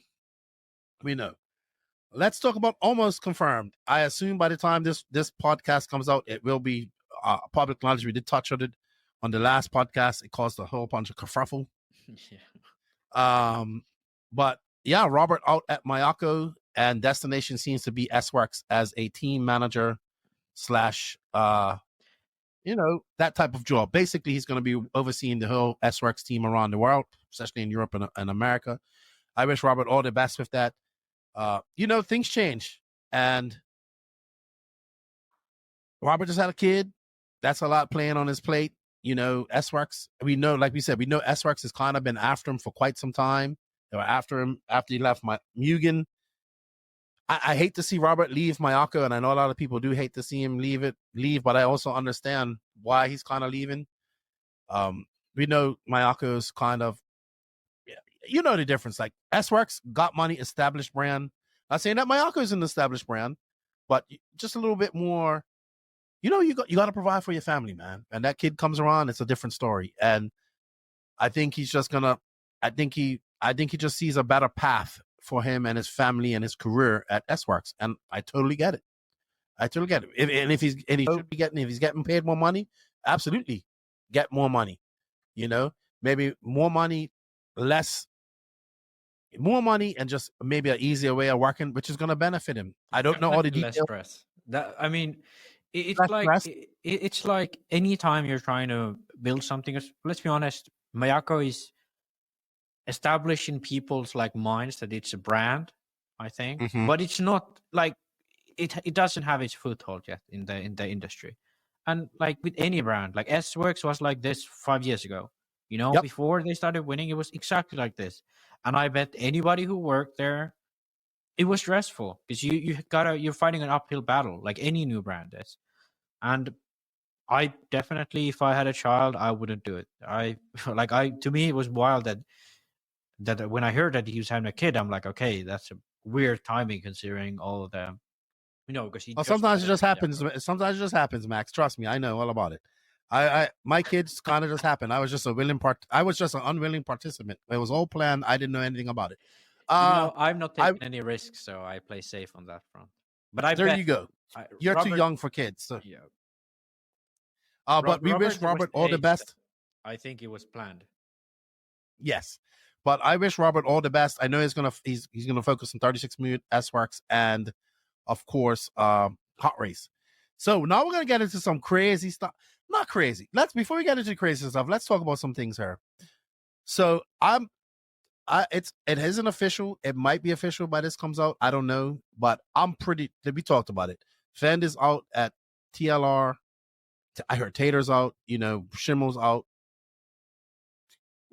They're out. They're done. 19 years with TLR and Phend's out. Not that he wanted to be out, but they didn't want to agree to his terms, so he had to go. Which I agree. He's also a racer that's about to have a child. He's going to have him and his wife are expecting a child next year.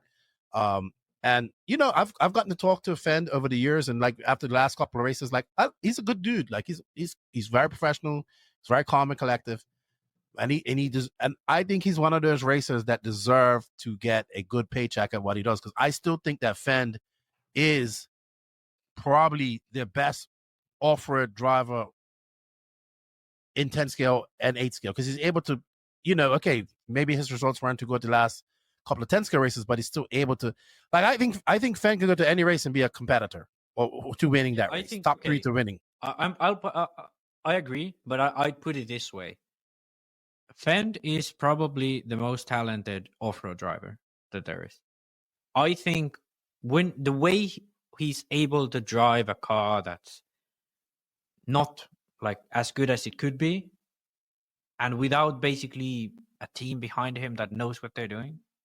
And I'm not saying like he's been doing great with what he's had, and I can't remember his name, but he's mechanic of the world. I think they work well together as a team.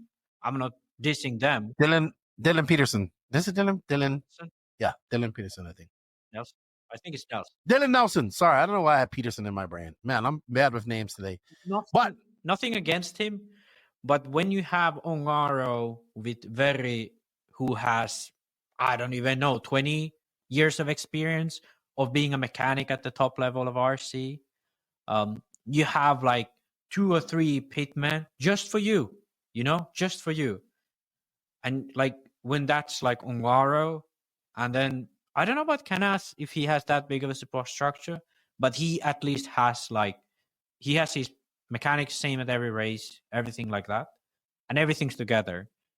But Phend, like you said, Camden Line pinning him at AMS, that like I think if someone picked up Phend, it doesn't have to be Barry Baker, but he was an example of this. Someone like Barry Baker, I think even JQ to some extent could be good for him.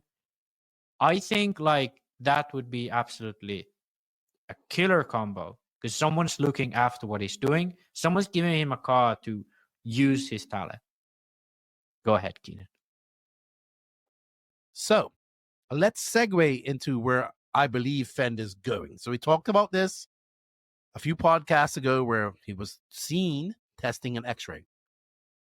So I pretty much think that he's going to be going to X-ray, right? Mm-hmm. But here's the caveat. Barry Baker has been running the X-ray car for the last year, I think, or over almost all of 2023. He has been running it because he's been with Brian Eiderner's guys from HRCR, who are big X-ray guys, and he's been driving the X-ray. So how perfect does that work out in the whole scheme of things if he does go to X-Ray to have your RC dad, Bartholomew Baker, who is healing up hopefully very, very well from his back surgery, or Backside Barry, as Chase calls him, says that Barry has the best ass he's ever seen. How great will it be good to see the Phenom back together with Barry, the fabulous one Baker, because there is, I think there is no mistaking that the effect that Barry Baker had in Dakotah Phend's program, because remember, he used to be fending, he used to fend, he used to break, he used to not finish races. When he got with Barry, he was able to finish races, and he was able to win races. Yeah. So if that happens, and let's talk about that real quick. So obviously, it hasn't been confirmed, but we pretty much know that Coelho's out. Infinity Sans to be the place that is going. There's been some wild signs of maybe it's associated with the new touring car, but Coelho's out. We kind of beat that horse to death. We don't know when it's going to be official. Probably at the end of the year. We assume that it's going to be Infinity. We've heard rumors it's going to be a big paycheck, all that type of stuff. But we know that. But let's focus on if Phend goes to X-Ray and what that means. After I saw that big, gigantic team at the freaking FCC race here 2 weeks ago, oh my goodness. That is exactly what's going to happen in 8 scale, in my opinion. Yeah. He's going to go out. Yeah. I think if I'm Phend, I'm joining X-Ray because there's 3 classes they care about. 10 scale on-road, 10 scale off-road, 8 scale off-road. They don't give a shit about anything else. Those 3 classes. And I don't think Phend's going to be running on-road. And they already have guys in on-road in America. He's going to be just doing 10 scale off-road, 8 scale off-road. 2 classes he runs and loves. He's going to get consistent car updates, yearly updates to the car. He's going to get a team around him of already fast races of Rineknet, Lemieux, who's going to push him forward, share ideas and set up, so on. And additionally, if he has someone like Barry supporting him, Shigarello, who's going to be there at every race, like if I'm Phend and I'm getting that offer, I'm like, yeah, I don't have to. I wouldn't even think about it. Like that's the match made in heaven. And you're with a team that actually gives a fuck about racing and wants to fucking win. And that's what he'll have at X-Ray. I ain't worried about the car because that man can drive pretty much anything. He drove that TLR and won with it. Yeah. Right? Oh, but I think X-Ray, even that is an update. Yeah, but listen, remember when Tessman went to X-Ray and it kind of didn't work out because Gordon Tessman wanted things their way. Yeah. You know how it goes at X-Ray. You do what Hootie says. And I think Phend will have no issue with that. I think he'll be no issue whatsoever. He'll be like, all right, this is what you want me to drive. That's what I'm going to drive. Because if he's making that damn TLR work for all these years, he'll definitely have no issue. He'll have pressure to do well, but he won't have the pressure of carrying an entire race program and team on his shoulders, which Phend has been doing for the last 10 years. I think it's a great move for Phend. It's some security for him and his family. He's going to be busy. He's going to have to learn that car, but it's not going to be... It sucks. 19 years with a fucking company, and it comes down to this. And he had a great year this year, right? He's had a great couple of years here. But you know what? Change is good. Change can be good, and it can be refreshing. And that's kind of how I think he's looking at it and how he should look at it. So I think if Dakotah Phend does go to X-Ray, and all signs are pointing to that, fucking great move for him. Great move for X-Ray. And you're going to watch the X-Ray brand explode in America. Because I am telling you, dude, the amount of X-rays I saw at Florida Copper Championship was impressive. All right. Now Tater and Schimmel, I don't know. Maybe they go to X-ray. I know Schimmel was X-ray before, but Schimmel, he's a good driver. I personally think that Schimmel should go back down to stock racing, but I know he wants to make it a mod. But let's talk about Tater. Does Tater follow Dakotah Phend to X-ray, or does Tater go his own path finally and get from under the shadow, even though he's a world champion, it's still under the shadow of Dakotah? Do we see Tater go to check this scenario. What if Tater goes to Schumacher and then runs? I'm finished. What if Tater goes to Schumacher and runs a Mayako, or maybe I was gonna say a Mugen. What if Tater goes to Associated? So here's my thing. We saw that video of Horn running at some random track with his buddy. And in the background of the video, we saw Tater Sontag. And then we had this, weird, tinfoil hat discussion that, okay, Aiden is the last pro line guy out here. Maybe it's actually that TLR is going to dump Phend, but they'll still put some new, fresh 2 guys in the oven. They're going to get Horn, get Tater, and they're going to have these 2 big guys in 10 scale and they're up and comers in 8 scale. Well, clearly, it doesn't look like that's going to happen because it seems like everybody is just out from TLR. So now I'm thinking Horn is already associated. Then it would seem natural for Tater to sort of buddy in with associated with Horn. I think that would be the natural progression for those 2. But then I don't know. I think X-Ray is already really full. Associated, they are full, but the thing is, like, drivers like Bada and these guys, they're very west. They're like all the way down the west, and I think there is room for Associated to spread more in the east. I don't know how long Evans is gonna be in the team. I don't know like what's his future plan, and I think they need more than Rivkin at the top consistently. Maybe Tater and Aiden could be those 2 guys. When they work together, they improve together. Who knows? I think Associated seems like probably the best option for Tater, but I doubt he'd be getting a good paycheck from them because their team is already quite large. That's why I think Schumacher is a logical destination for him. I think so too. And I think Schumacher's fishing. I think if he wants to do this as a professional, he goes to Schumacher. And I don't know if he actually wants to do 8 scale. I bet he does. Because he's gonna be wanting to be a full-time pro. And in America, you have to do 8 scale to be able to do that, And that limits his options a lot. And I don't really know. Mugen ain't gonna pick him up. He's not good enough. But Mugen has their 10 scale. Yeah, that's true. They wouldn't pick someone up just for 8 scale at this point. So there really aren't, like, maybe someone like Sparko. I don't know, but yeah, Sparko is an option. It would have to be one of those. Mayako is, yeah, but I doubt that would happen. But I don't know.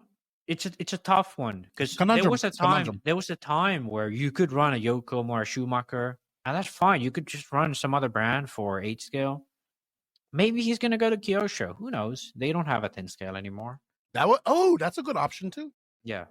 I don't know the area. Like, is he close to Lutz or Fee or anyone? I don't know. He's up in Michigan, I want to say. I believe. I don't know, but it's going to be we're talking about a world champion here, right? So it's going to be interesting.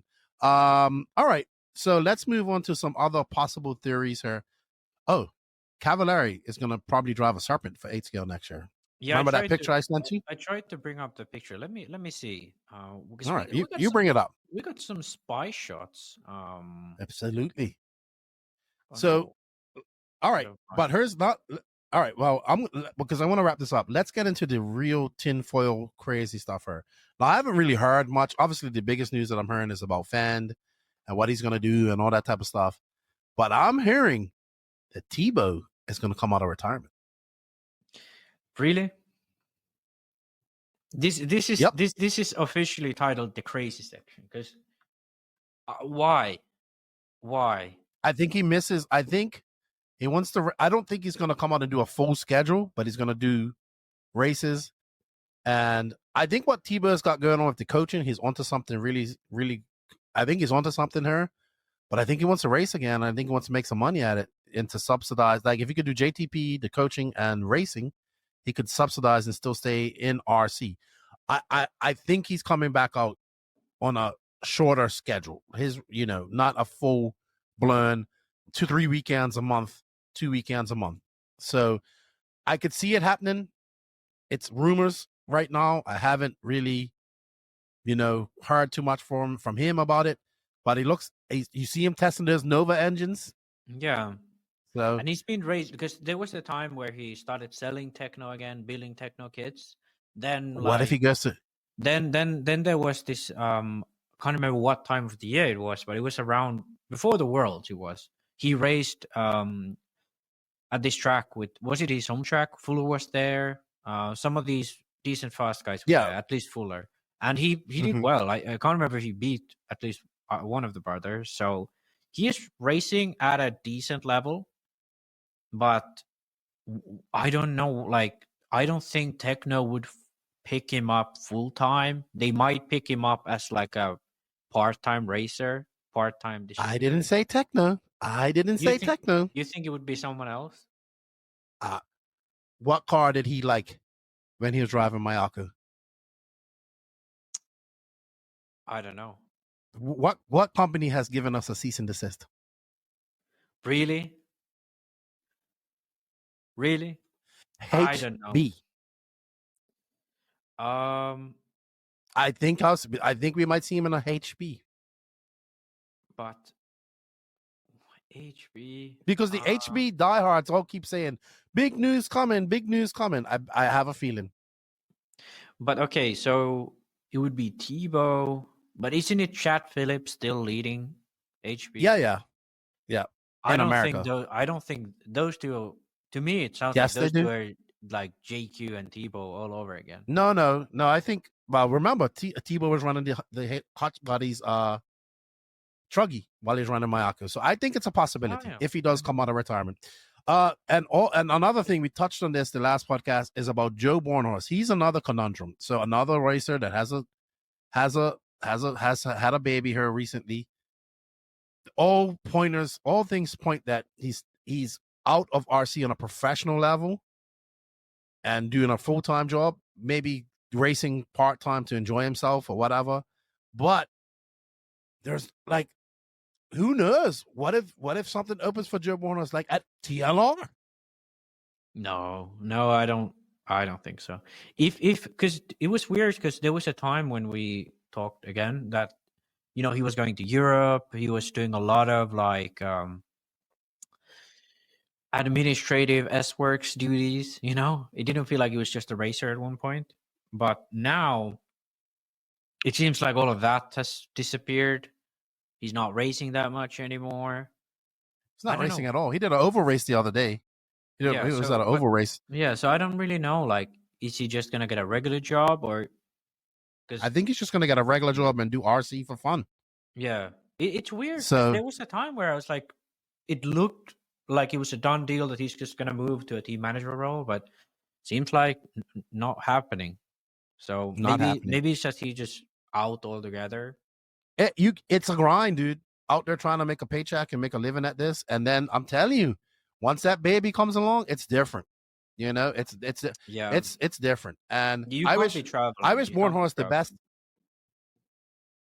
No, I wish him the best in whatever he does. If it's full-time work or if he stays in RC, I wish him the best. I haven't heard any more SillySeason news. Now that when you're the king, people don't tell you as much, or you don't hear as much. But you get little snippets here. You know what? I have my birds in many places. I heard Mayaka's trying to get a top driver too. Mayaka, so we'll see how that all works out. Getting a top driver, but I don't know if I should say anything more, because like I know who they were trying, but to me it seems like it's not maybe going through after all. So I don't know what's the deal with anything. There was a driver had tested the Mayako car, a top driver. I heard. And one like a real top driver. I'm not saying like, oh, this is good. A driver who can win and has won before. Yep. But I don't know if that's going through. And I don't know if there's alternatives to him. Yeah, I don't know either. We're kind of outsiders on that now, so we don't know. Yeah. All I've heard was the name, but nothing else really. Yeah, I agree. But I regress on my argument that I made about Mayako on the last podcast, is that I think they survive not having a top driver for the next year or two more than TLR does, to an extent. Because they can also focus on getting the full product line out, like the e-Truggy and Truggy, which is important. I know you don't like it, but it's important, and so we'll see how it all happens. I'm the main designer on the Truggy, dude. I have been active. Guy hates Truggy. Guy hates Truggy, but it's the main designer. Still being work for the Truggy. Hopefully, we're gonna get it out soon.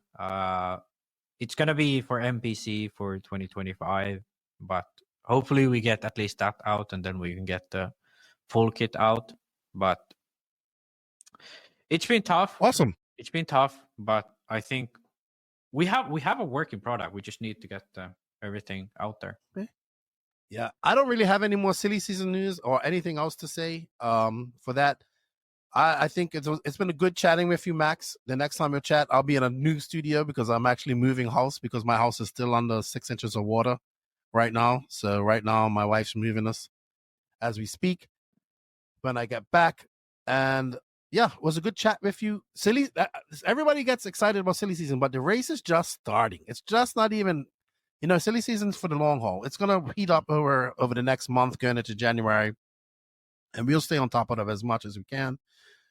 We need to organize a Christmas show. We have a lot of stuff to do when I get back. First, I need to get settled and moved into my place. So that's what I'm going to be doing when I get home. Yeah. Because I can't live in a place with 6 inches of water. My house had 6 inches of water for the last 2.5 weeks. You've been in Florida, dude. That's basically like 6 inches of water everywhere. And alligators in there. Yeah, I saw an alligator the other day. There's one right outside in the pond here in Mills Pond. Max, thank you for your time. I appreciate it. Remember, keep up the good work, Max. We're going to have a busy 2025. We've got some cool things planned for the No Name RC podcast. We hope you guys enjoyed this. What do you think about our SillySeason predictions? We will touch on Touring Car Worlds. We will touch on the awesome, extensively and properly attended 56 entry IC Touring Car Worlds that they had 2 weeks ago that nobody even really knew was going on because there was zero coverage. No live stream, nothing. But congratulations to Giles Gromkamp who won it. Gromkamp.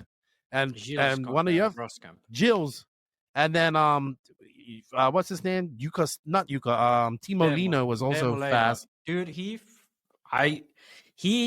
is always incredibly fast in qualifying.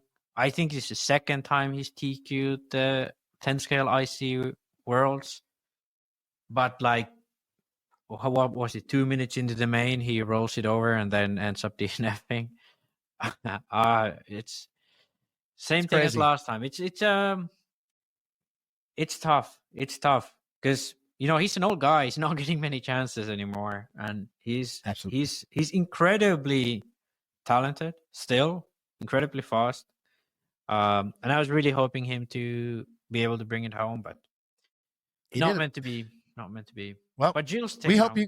Another Where's he from? Netherlands. Holland. Okay.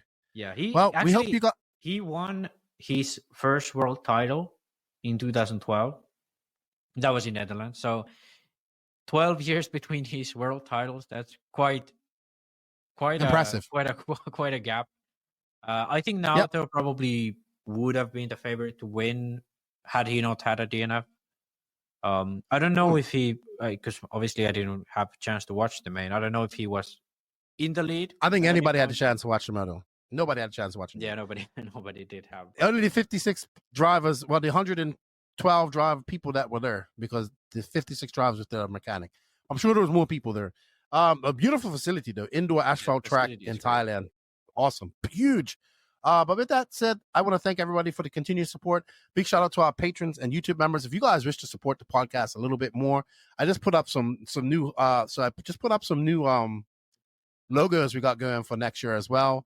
And I'm also coming up with some patron only logos. So the patrons have gotten early access to that. If you guys want the vector files and all that stuff, you can let me know to put it onto your rides next year. Be the first people to be rocking the new NNRC logos next year. We appreciate that. But also the patron helps us out a lot. And we appreciate it if you go over there.